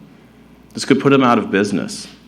I think we need to look at maybe changing policy so that staff can handle this, and it doesn't have to, the applicant has to hire an attorney to represent them, has to, how many, they went to the board meeting, they come here. I just think it's a waste of money, and it's a waste of time, efficiencies. I think this is something that we could look at as a commission of changing our policy. Thank you. Randy, can you speak on that? Is that even a possibility? Because when I first saw it, the first thing I thought is that, it's probably a non-conforming, sign, right? And I got to agree with Commissioner Sargent on this thing, that if they're replacing what was already existing, why does the process have to be so different? Well, it's coming before you as a special exception, which is not a staff level approval. The planning director can speak better to the dimensions of the size of the lot and the challenges with fitting in a ground monument sign. But the reason why you have the special exception mechanism in the ordinance is for situations like this. This is a different type of application that you normally get. Most of the time, what at the staff level, what they would consider would be things that are, I hate to call them cookie cutter, but things that are less complicated than this. And I don't know if the planning director has any thoughts on streamlining that or not. So the general goal of sign code is to bring these signs in compliance, right? So that's what we want to do. And there are a number of signs. So the city doesn't have a forced amortization, right? Once your sign falls down, then you have to bring it into compliance. And it's worked well with a number of signs. And they were able to go to monument signs. So our code is unique in that our sign variance process goes to the commission instead of the Board of Adjustment, which was on purpose, right? Because when we did these amendments, the goal was to have the commission be the arbiter of whether or not this was appropriate. So these situations don't happen very often, and I appreciate, since October of 24 when Milton happened, I think there was some delay in getting the permit in. Once the permit realized they didn't meet the criteria. I think this is a unique case, and we really haven't seen too many others. Staff would really prefer that the option that it comes to the commission, because there may be one that meets the technical criteria that the commission doesn't want to see go back up, and staff may have to approve it. The McDonald's on Granada and Nova, it's a non-conforming sign. When that sign comes down, it needs to be a monument sign. It's not something we want the ability to approve administratively. I think Commissioner Sargent. I just have one more question. Okay. Or another example is, I know this is unique, I get it. Buttleman's is another example, very unique property on North US 1. Lamborghini came flying around the corner, unfortunate accident happened, the sign got torn down. They couldn't rebuild their sign, they went out of business. It's a very unfortunate situation. I know it's unique, but it's just another instant that I just wish staff, and we've wasted enough time talking about it tonight, I'm trying to be more efficient, not less efficient. Commissioner Bradley? Mr. Mayor, just having been through this process for many years on the planning board, while I understand and I can appreciate Commissioner Sargent's concerns, I've seen this happen many times, and it was actually years ago, back in the early 1990s, whenever Mayor Hood was here, and he was the one that really pushed for ground monument signs. And it was really more prevalent upon the new development of commercial properties out on West Granada Boulevard, west of Nova Road. The downtown, we always kind of admittedly realized that there was an issue with going to a ground monument sign, maybe Orchard West, but anything east of Orchard, maybe even US 1 could be an issue. For a perfect example was the SR Parat sign. When All Aboard Storage moved in there, I was one of those people on the planning board that said, well, let's give them the opportunity to change even the frame out. But no, if you look at that frame of that sign, it's still the Miller High Life rectangular shape, but with the All Aboard Storage inserts. So I do agree that we need to, and again, Nova Road, it's a similar situation. I mean, this project here, Dr. Long's property, sign's been there for a long time. Putting a ground monument sign there creates problems, and we have to look at these things individually. My only concern with ground monument signs was and still is, unfortunately, they become great targets for flying objects in the middle of the night when people drive down there and just throw things at them. To Commissioner Sargent's point, our sign ordinance has created some hardships for some people. I know Julian's restaurant basically sold because he couldn't put his sign back on the roof when it was blown down, or actually whenever he took it down after a hurricane. So, it could be something we look at in the future, but I do agree with our planning director that we probably need to judge these on a case-by-case basis when they come through. Thank you. The timeline it took for the applicant to get to this point right now, how long did it take? Did it take the normal amount of time, or were we able to expedite it? I mean, it doesn't sound like it for 18 months, but where in instances like this where a storm comes, we can maybe accelerate the process. And I didn't know how long it took for this applicant to get to this point, but did it take 18 months? Right. So my recollection is Milton was in October of 24. I recall seeing a sign permit that we could not permit. We gave them comments, and then it took some time to get a response back. I don't have the exact dates. We can find them out for you. But, as soon as they made an application, they went to planning board. There's been a gap between planning board and commission because of the break. So it got here as soon as the schedule allowed it. I mean, if you really want to give them a benefit, you can waive their application fee. We're happy to refund that if that's something the commission wants to do. But the process is important, that the variances happen on a very case-by-case, unique circumstances. This, in our opinion, is a unique circumstance.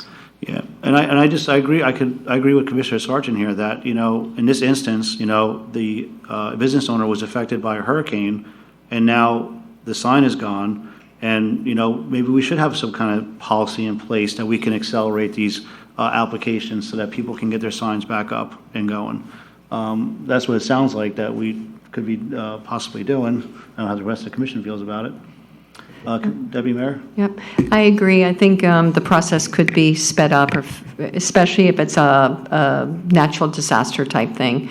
But I want to reiterate what Commissioner Briley said, being on the planning board for those 6 years, special exceptions are important, and sometimes it is the process that you have to go through.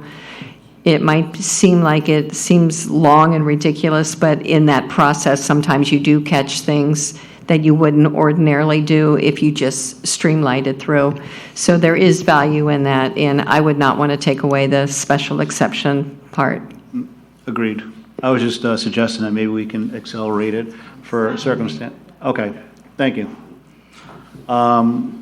Does the applicant? Oh, there you are. I'll make it quick. Okay. Since efficiency is the theme tonight, it looks like. Rob Merrill with Cobb Cole, 1 Daytona Boulevard. John Long, good friend of mine, is here with us tonight, and we just want to say thank you. You've given it a lot of attention on this very small special exception case, but it's important to us, so appreciate it. I mean, we've got a unanimous approval from the planning board. Steve Spraker is one of the best in the business, and he's given you a recommendation of approval with all of the boxes checked, comprehensive plan consistency and all the land development code criteria. So hopefully this one's an easy one for you guys. Any questions for us? Any question for Rob? No? Thanks. Okay, thank you, Rob. And I don't have any cards for this item. So at this point, we already have a motion and a second. I will call the city clerk for a vote. Commissioner Briley? Yes. Commissioner Tolland? Yes. Commissioner Sargent? Yes. Commissioner Deaton? Yes. Mayor Leslie? Yes. I will now close the public hearings. And we're going to move on to line 9. City Clerk, please read the legal title 9A.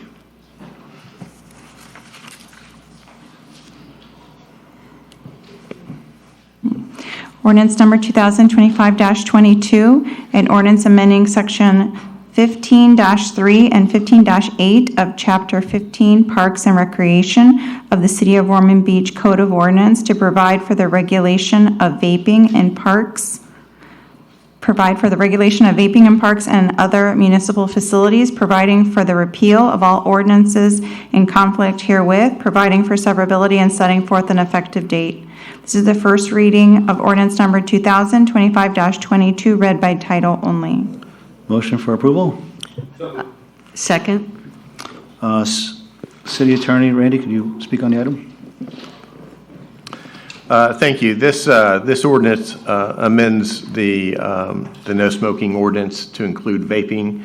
Vaping will be prohibited in the city's parks and city facilities, and it just is a kind of refreshes the smoking and vaping prohibition a little bit. I mean, it's pretty straightforward. If you have any questions, I'll be happy to address them. Thank you, Randy. I don't have any cards on this for the audience remarks, so at this point, any other discussion here? Nope.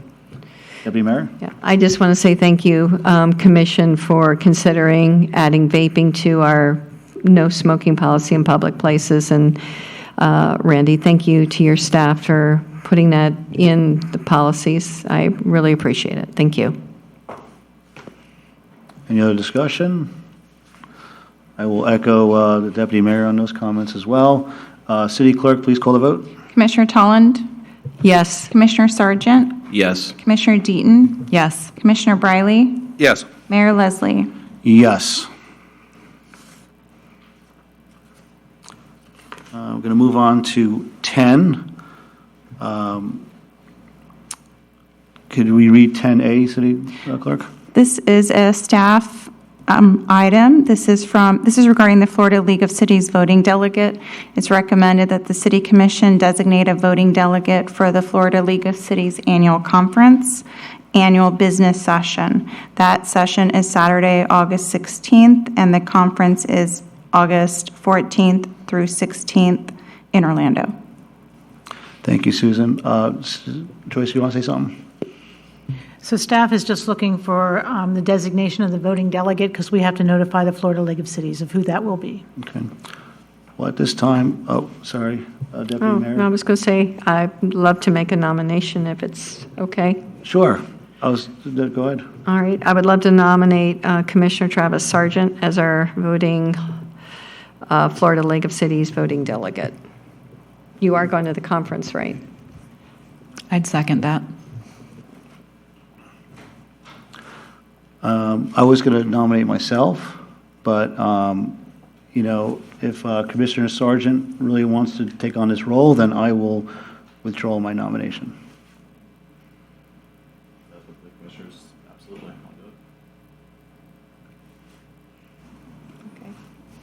You got a vote?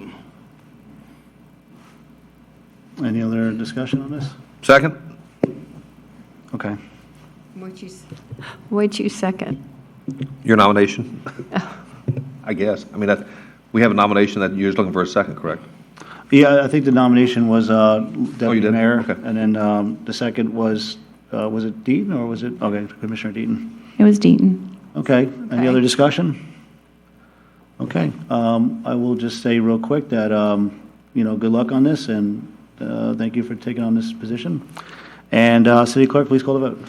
Commissioner Sargent? Yes. Commissioner Deaton? Yes. Commissioner Briley? Yes? Commissioner Tolland? Yes. Mayor Leslie? Yes. We're going to move on to reports, suggestions, requests. We'll now move on to reports and suggestions, starting with City Manager Joyce Ann. Thank you, Mr. Mayor. Just a couple of things. On August 5th, you will have your workshop on health insurance. That'll be before your regular commission meeting.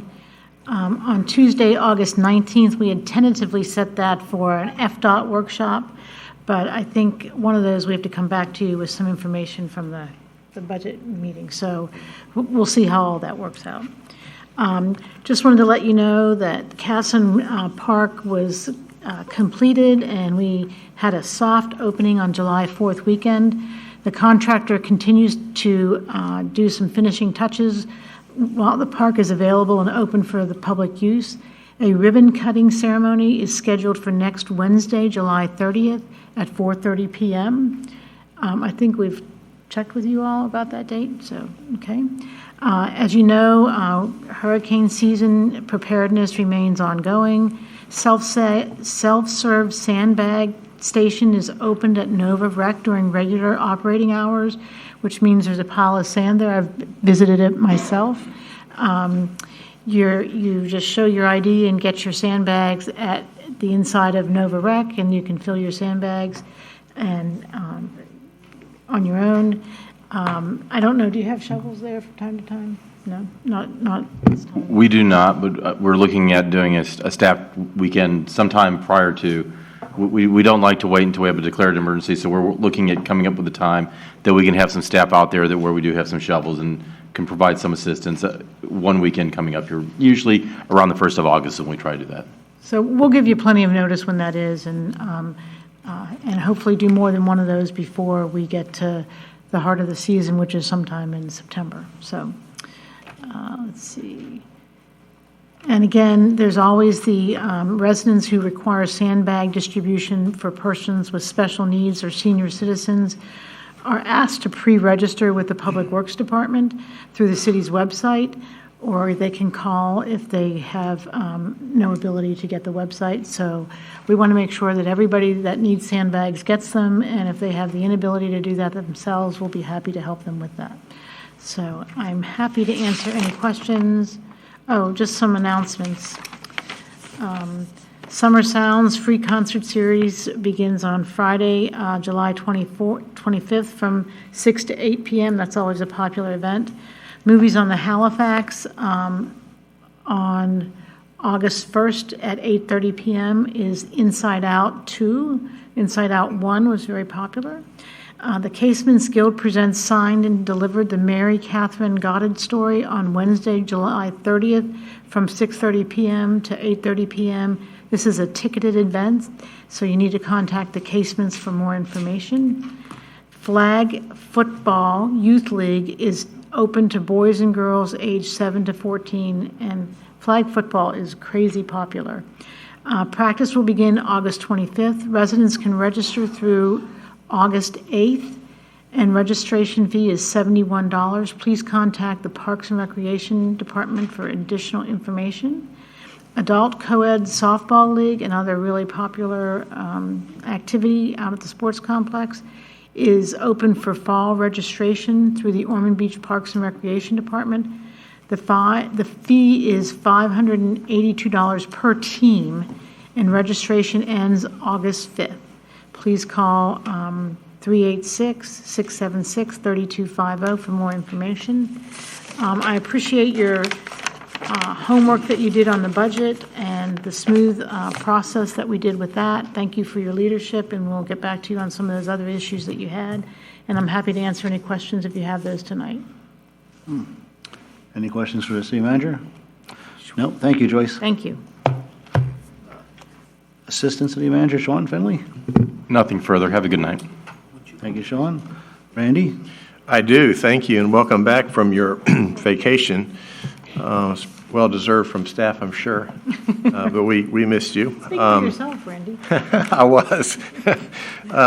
We do have a number of things to brief you on in the coming days. A couple of them I want to talk about this evening, and that is some legislation that was enacted into law recently that is causing some concerns. The first one is Senate Bill 784, which relates to plat approval.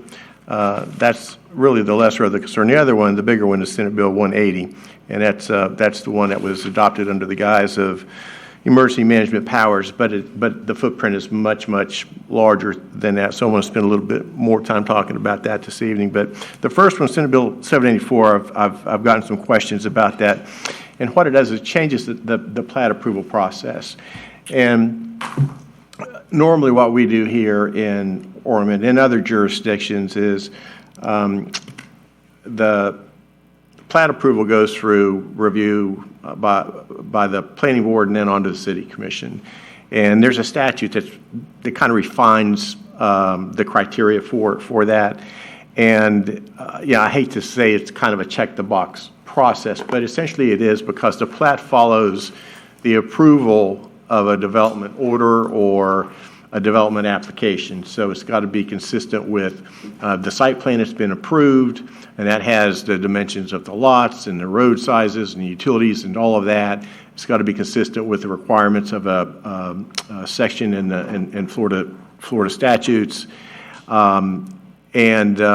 There can't be any deviation from that. If there's a deviation from it, then the plat just simply doesn't get elected. Some jurisdictions only would have their commissions or councils approve the final plat. Our code actually required our commission to approve the preliminary plat and the final plat. And not to get too technical, but the preliminary and the final, the end result's got to be consistent with all of those requirements and conditions for approval. The legislature believes, according to the legislation that it passed, that since the approval of those plats are kind of technical in nature, they believe that the approval process should be changed so that now it's only administratively. They won't come before the city commission for final approval. It'll change the way we've done business here for a very long time, but in the overall scheme of things, I don't think it really changes much in terms of the legal format, because they still have to meet very strict requirements, and if they don't, then they just simply don't get approved. We will have to amend the land development code to change the procedure a little bit, but that law is effective immediately, so that's the process that we will be following. And I know that we've got some proposed changes that'll be in a pipeline. I'm not sure which agenda that it's going to come up on, but we'll be moving forward with those changes as well. It does not change the authority of this commission to consider zonings or rezonings or land use changes or applications for development like PBDs and PRDs and PUDs and PIDs, special exceptions. You still have the authority to do that. Now, your ability to do that may be somewhat constrained under Senate Bill 180, and we're going to talk about a little bit about that in a minute. But with respect to Senate Bill 874, I don't see any real significant impacts on the way we do plat approvals, other than the fact that the public won't get a chance to come up here and talk to you about that. Senate Bill 180 is actually the bigger concern. And to be honest with you, this is probably one of the worst pieces of legislation I've seen come out of Tallahassee in a very long time. It was adopted by the legislature under the guise of amending the emergency management powers in Chapter 252, but it goes way, way beyond the scope. And we've had lots of discussions about home rule power. The last speaker who addressed that in audience remarks did a really wonderful job of explaining the history about that. And to tag on to that a little bit, I was actually going to talk a little bit about that, but I'll kind of cut it short now, so thank you very much if you're still here. By constitutional amendment, the people decided that local elected officials, through their residents, knew better the standards and values that their community should have. And so that's where the idea of home rule powers came, because they wanted to put the power in the people through the elected body. And that occurred roughly in 1972, 1974. Prior to that, we operated under special legislative acts, or what was called the old Dillon rule. And that is because in order for a municipality to exercise power, each city had their own special legislative act, and you had to look to that special legislative act to see if the power was in there. If it was in there, you could exercise it. If it was not in there, you couldn't do it unless the legislature amended your special legislative act. So it was very cumbersome, as you can imagine. And so that's why we got into the late 60s. We had the constitutional amendment, and then the idea is we're going to swing over to the home rule powers. And that worked well. And when I first started practicing law here a long, long time ago now, the areas that the cities could not enact legislation was very short. And in essence, local governments, cities in particular, can adopt legislation on any matter that the state legislature can, with some exceptions, and unless specifically preempted, and there's some other exceptions to that. And so when I started many years ago practicing law, almost 4 decades ago now, it was maybe a half a page of preemption statutes. And now it's many pages, because over the course of many years, the legislature has kept chipping away at the home rule power. So you have less authority, you're less empowered now to regulate lots of different things, whether it be smoking in a park or firearms in parks, whatever your politics may be. Those are just some of the areas that we've been kind of constrained in what we can do. When it comes to growth and development, that's another big area. And we used to have a lot of tools that local elected bodies could utilize in considering applications for development based on the community standards that their residents like. And that has been slowly eroded over time. Used to have the Growth Management Act, that's gone. Rule 9J5, that's gone. And so it's become very difficult to balance the competing interests in what's a good development and what's not good development, and what authority you have. And that's an important backdrop for Senate Bill 180.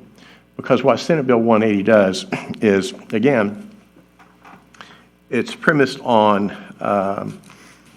emergency relief, but it goes beyond that. And here's some of what it does. And I'm not going to go into every detail because it'll just twist your mind a little bit. But it's retroactive to August of 2024. So this time last year. And what it does is it renders void any ordinance that is more restrictive or more burdensome in terms of land development regulations. And now that applies in the context of hurricanes and the impact of hurricanes. And there's a definition of that in the statute. I'm not going to go through that. But basically, it's any city or county within 100 miles of hurricane's track during a federal disaster declaration. And we all know here, you get one big hurricane, it covers most of the entire state. You get 2 or 3, then it is the entire state. And so what you cannot do is for 1 year after a hurricane makes landfall, if you're in the effective zone, you cannot amend your land development regulations or comp plan to be more restrictive or more burdensome. You cannot enact a moratorium on construction, redevelopment, or permitting procedures. And there's some other things that you can no longer do as well. And what it does is it sets up civil penalties, and it creates a presumption that if you do adopt something that somebody perceives to be more restrictive, then the city can be sued. And they're entitled to injunctive relief, and they're entitled to attorney's fees. And it goes on, it does a lot of different stuff. So the interesting thing about the Florida legislature, all legislatures, is they can essentially adopt legislation for most any purpose that they want. And municipalities are a little different than counties, because counties are political subdivisions of the state. Cities are actually municipal corporations. So although we have home rule powers under the Constitution, Chapter 166, it's within the constraints of general law or special law, as it may be, approved by the legislature and signed into law. And that's how we end up with Senate Bill 180 and the restrictions that has. Now, I did speak with an attorney recently who believes that he's got a good basis to challenge the legislation. It's an uphill battle, mostly on technical grounds, technical basis.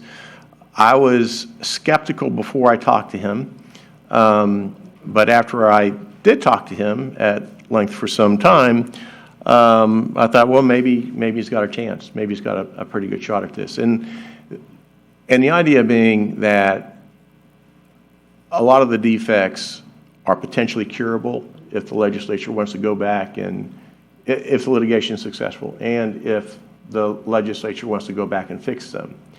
But the hope is that a better informed legislature may not be inclined to do it a second time around, right? So that's the upshot about that. Now, the attorney was going to send out an email, which frankly I just received, and provides a little bit more information. It's a gross intrusion on home rule power, in my own professional opinion, having done this for a lot of years now.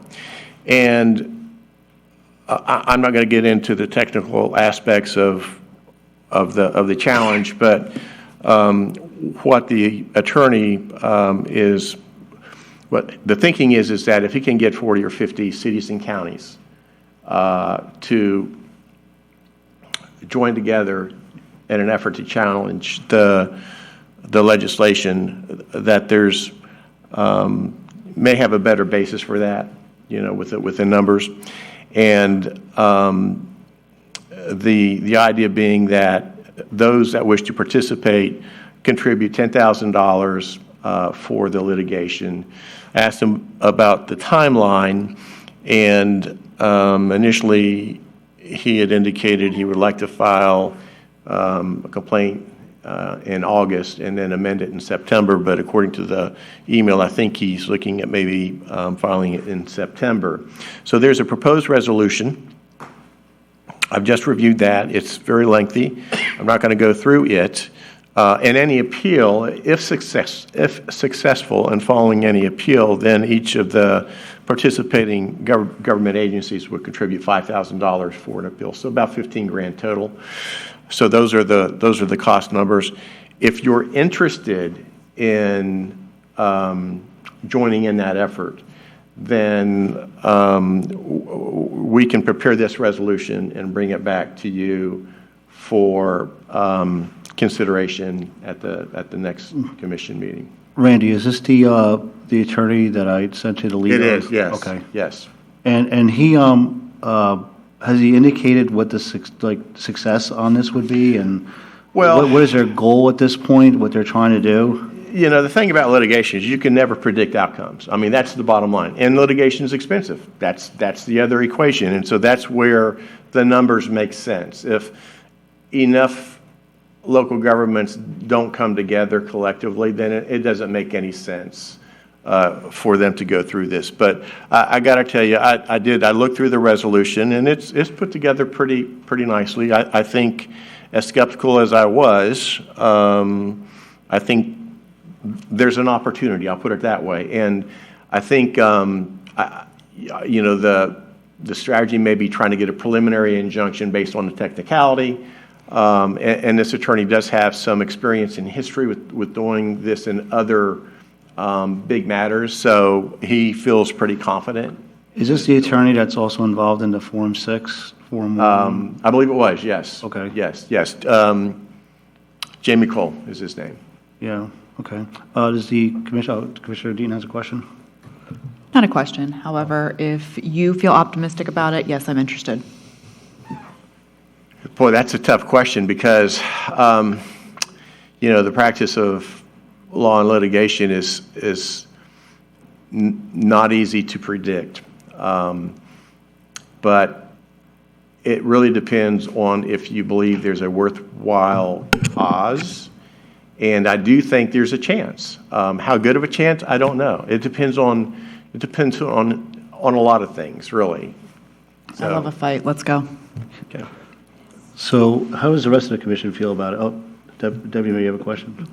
Well, I'm pretty confident in Randy's breakdown of it. I mean, I trust that if he thinks it's worth a try. I think $15,000 is a little number compared to what we could get from it.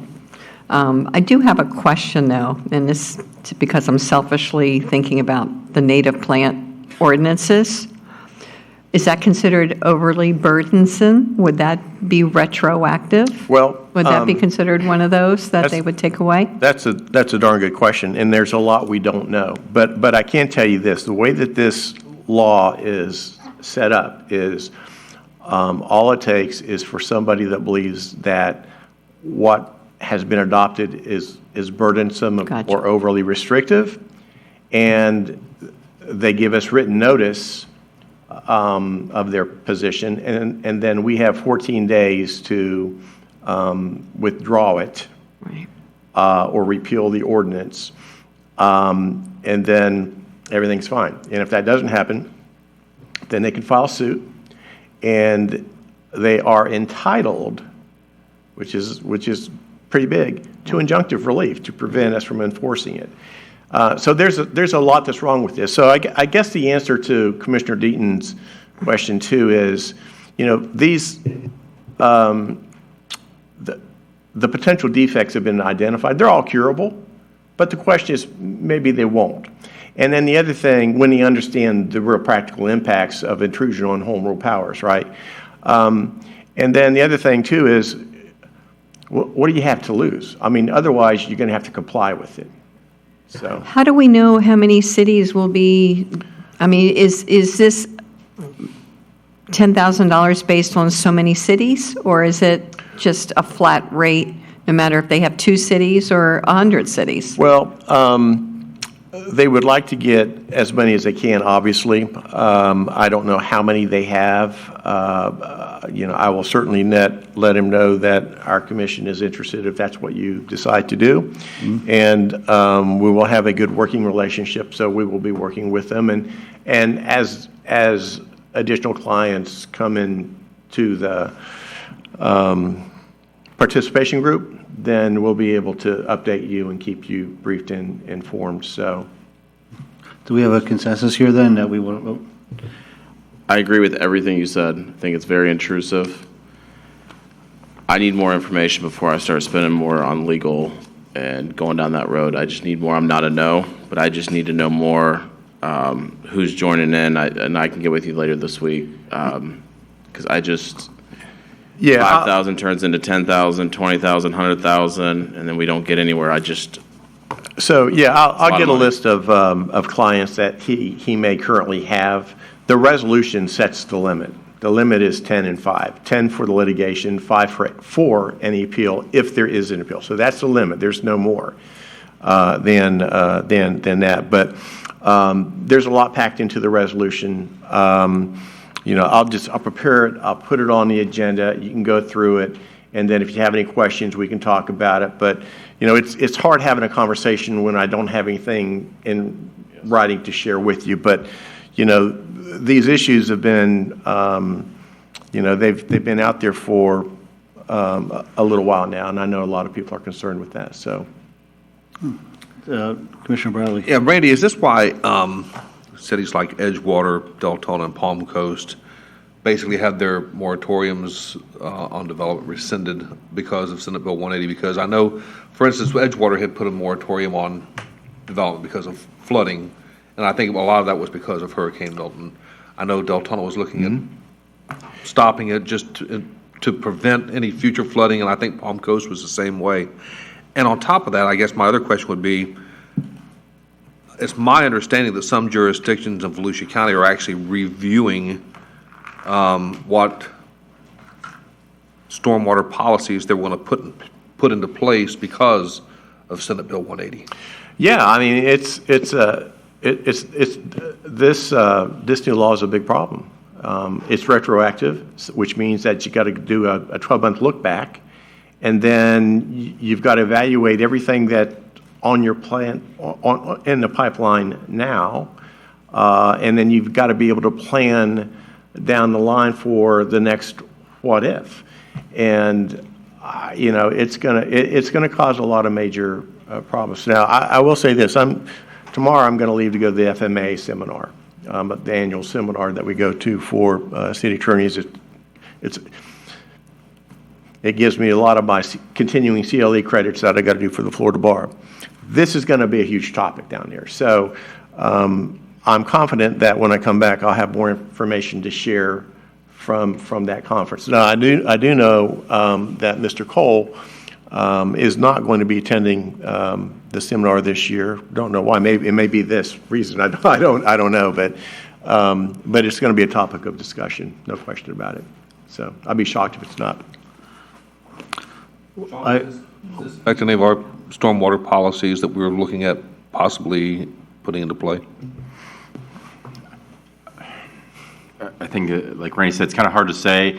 I think that, what we're looking at here and what we're looking at with the county are things that I don't believe are overly restrictive on people, but as Randy said, anybody can make the argument that you're making it more restrictive on them and making it harder for them to develop their property. So I think that any given year, you can have a hurricane, and if you're doing a 12-month look back, you could have something in your pocket for years and years and years before you have a chance to present it.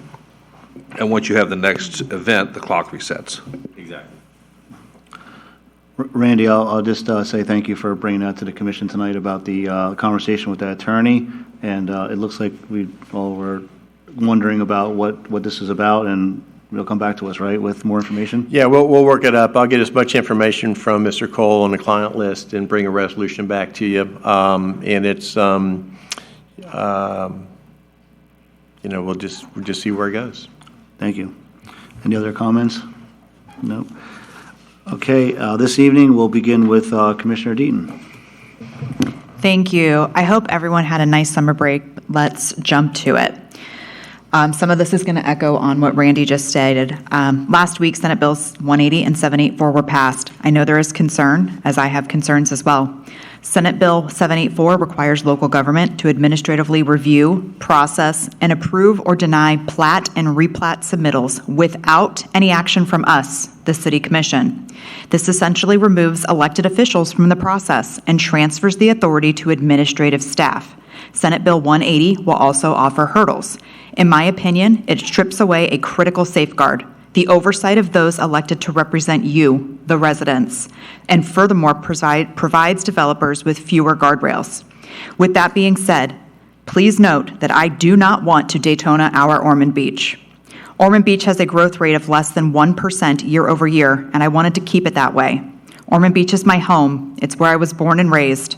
I am sure that the high expectations of this commission are going to be considered with these new changes. I highly recommend reaching out to your legislative representatives in regard to your concern about stripping home rule and express your desire to put the power back in the hands of the local officials to ensure that we can manage the impacts of growth at a local level. No one knows our standards and expectations than locals. The Florida League of Cities opposed the bill during 2025 legislative session, citing concerns over loss of local control. Moving on. It has been brought to my attention that there is concern over new developments on Airport Road in Ormond Beach. As cited in an Ormond Observer article dated February 27, 2024, Flagler County approved additional communities in Hunters Ridge. The only City of Ormond Beach approved development on Airport Road currently is the Tattersall development at Timber Creek and Airport Road. As a reminder, this planned residential development was approved in 2022 prior to any of the current commission being in office. We did not approve Ormond Station or any of the Ormond Station subcommittees, Ashford Lakes or Huntington, since these are all in Flagler County. We do have an interlocal agreement with the county to provide wire only for these communities in Flagler County. I did ask Councilman Kent if the county can put additional signage on Airport Road when leaving Volusia and entering Flagler County to lessen any confusion, since Airport Road in Ormond Beach has both Flagler and Volusia counties. Councilman Kent was happy to ensure that this will be handled, and I would like to thank him for his cooperation in this. Lastly, I know the airport landing fee topic was approached in 2023 in an attempt to recoup some income for the airport. There was some opposition from the local pilot and flight school community, and the topic hasn't really been brought up since. If the commission is in agreement, I would like to ask that the Aviation Advisory Board survey other airports of like size and operation in regard to landing fees. I would simply be curious to see what other airports are doing and if landing fees are a common practice.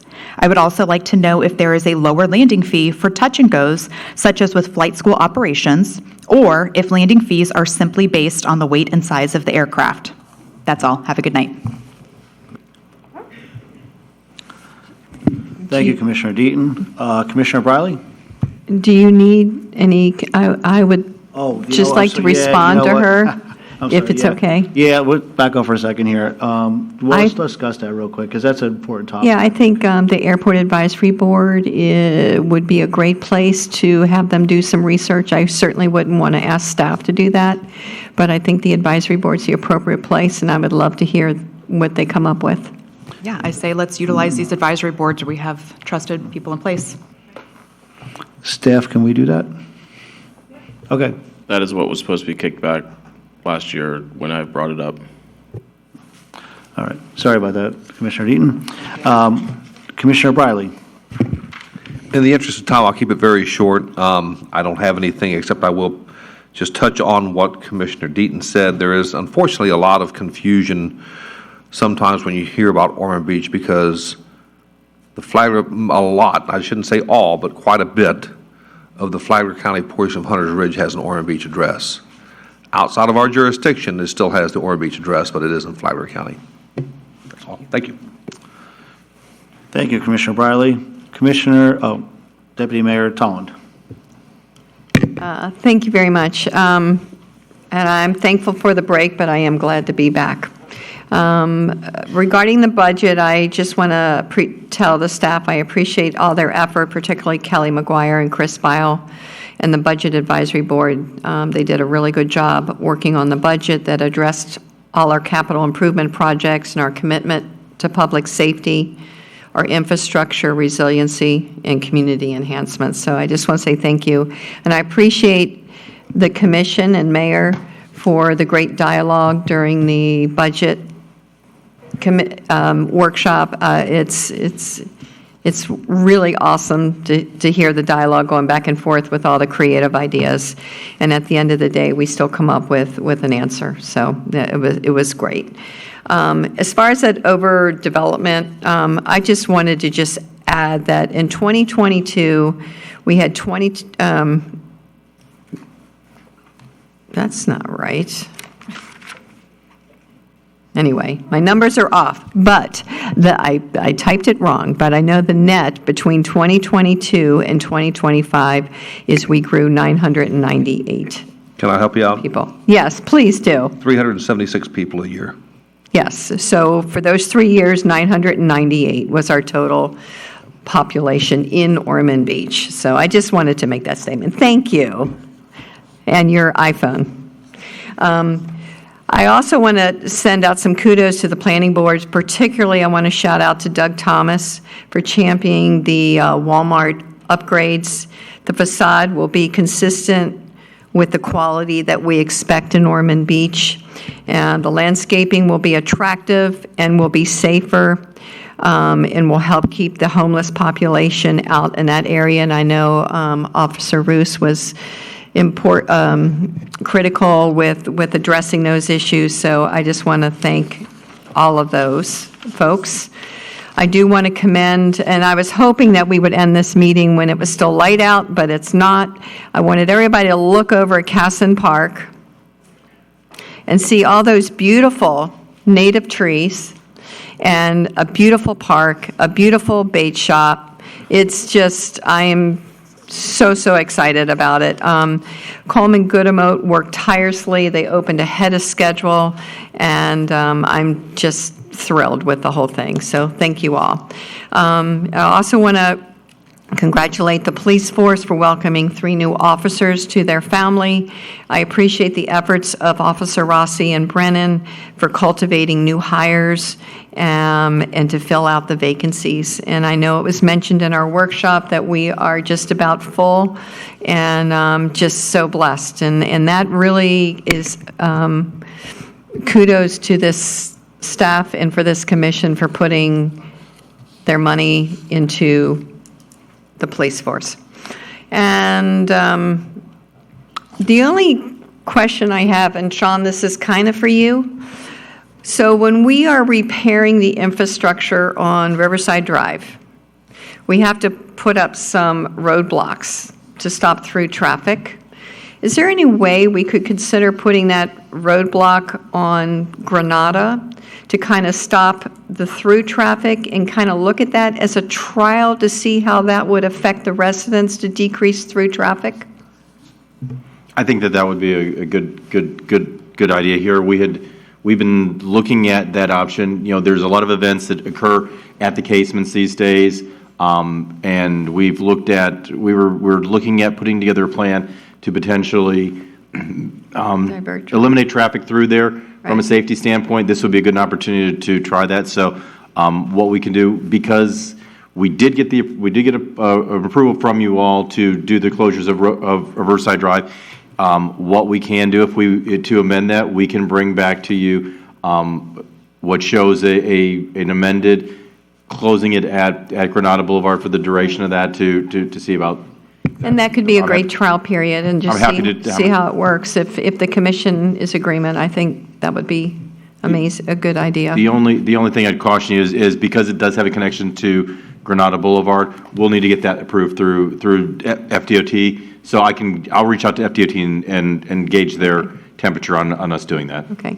Segue into FDOT. I know we have that on as a workshop. I would prefer, if we can, not to push that back much further. If we could just add that to that stormwater utilities discussion, I think that would be really great. I mean, Mr. Miller here showed some pretty telling pictures, and I know every one of us has gotten many emails and calls about the downtown area. I know it's not our jurisdiction, but I think we really need to have some discussions on that.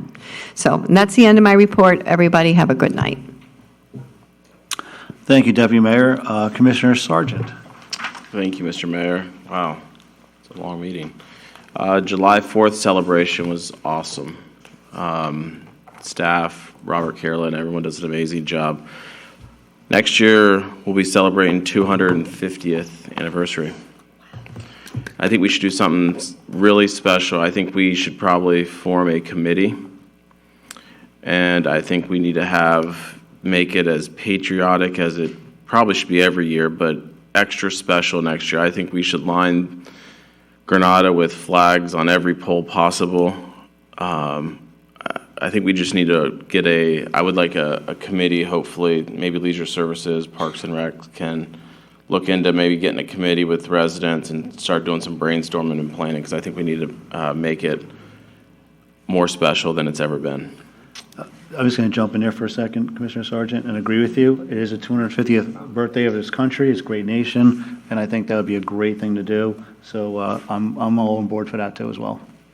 Thank you. Ike, you got to be pretty happy with the new bait shop, Casson Park.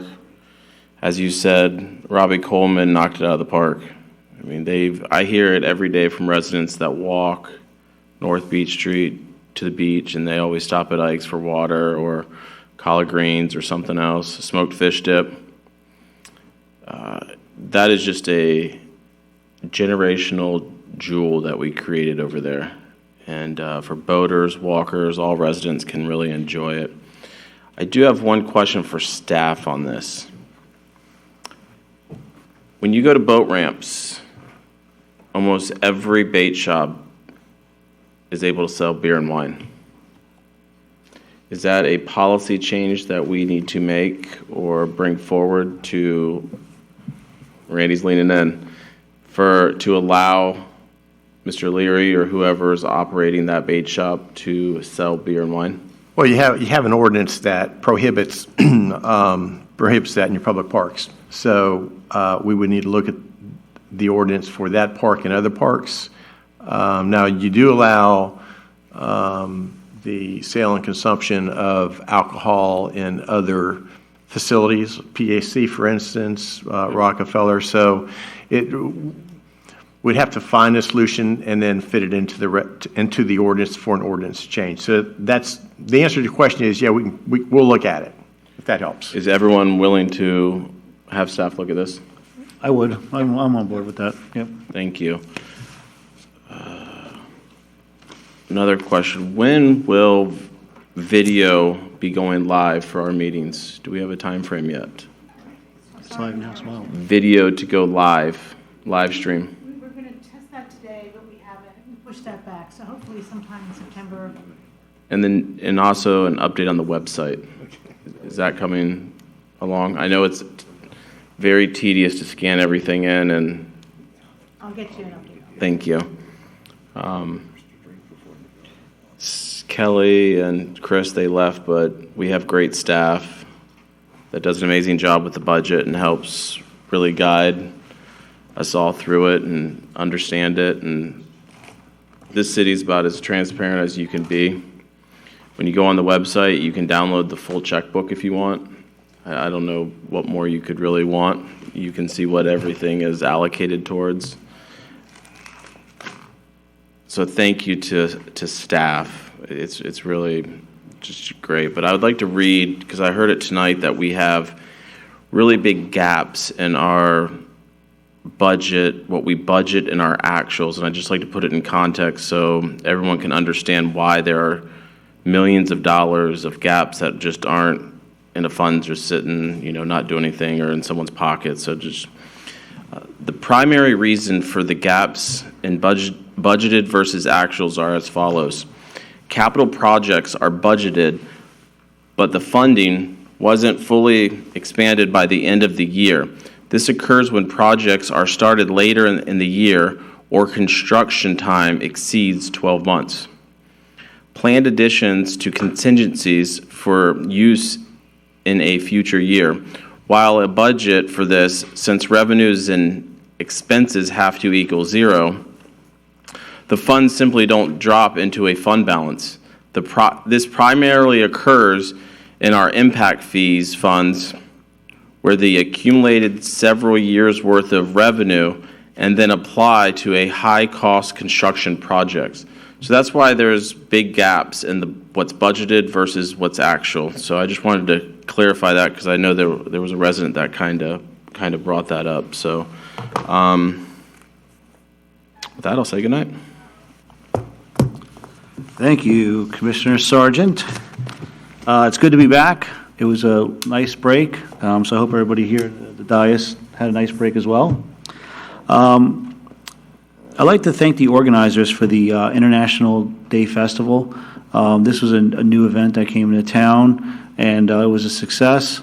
And I had the privilege to also have Commissioner Briley with me, as well as Deputy Mayor Tolland. So thank you to the organizer for that, and I think that he said he's going to do another one next year. So that was, like I said, a great event. I was going to talk a little bit about SB 180, but I think we covered a lot of that tonight. Again, thank you to City Attorney for following up on that lead about representation that can really fight that bill, so we can have more home rule. There was a swearing of new officers last week that I missed, but I would like to get on record to congratulate Officers Abraham, Kennedy, and Eggins for joining this great force. Also had the privilege to be out in Tampa a couple weeks ago with the League of Mayors. The Mayor Nancy Miller, who's the president, is going to be, her term will be up. But it was a great event. We had a chance to tour the J.C. Newman Cigar Company, which is the oldest cigar company in operation in the United States. Her platform is that mayors mean business, so what we do periodically, and Deputy Mayor Tolland has been with me a couple times. We had great times with it. You might have been away. I don't know where you were at that. I was away. Okay. It was a great time, and the Burn Steakhouse later on was even real fun. Yeah, that was a really nice event, and we had a chance to also sit with Mayor Castor, just going over some of the things that's going on in her city in Tampa. I'd like to thank staff for a great Ormond Day at the Tortugas. It was a lot of fun. It was a little hot at one point, but we had, I think everybody in the commission attended that, I believe. No, I didn't see Commissioner Briley, actually, now I think about it. But it was a fun event. Looking forward to the one next year, and I could tell you that my first pitch will be a little better, a little wonky the first time. I haven't thrown a ball in a while. The First Step Shelter, I don't know if any of you got notice on that yet, is celebrating 1,000 new beginnings. So that means that they've since they've opened, they've placed 1,000 people into places to recover from some of their addictions. The date on that is going to be September 21st, on a Sunday. And the board that I sit on, and all the board members, we decide that Sunday around 1 o'clock would be a good time. I think it's from 1 to 4. I don't have the end time, but you can kind of come and go at your own leisure for that, and there'll be some food and some other things, and that'll be at the shelter location.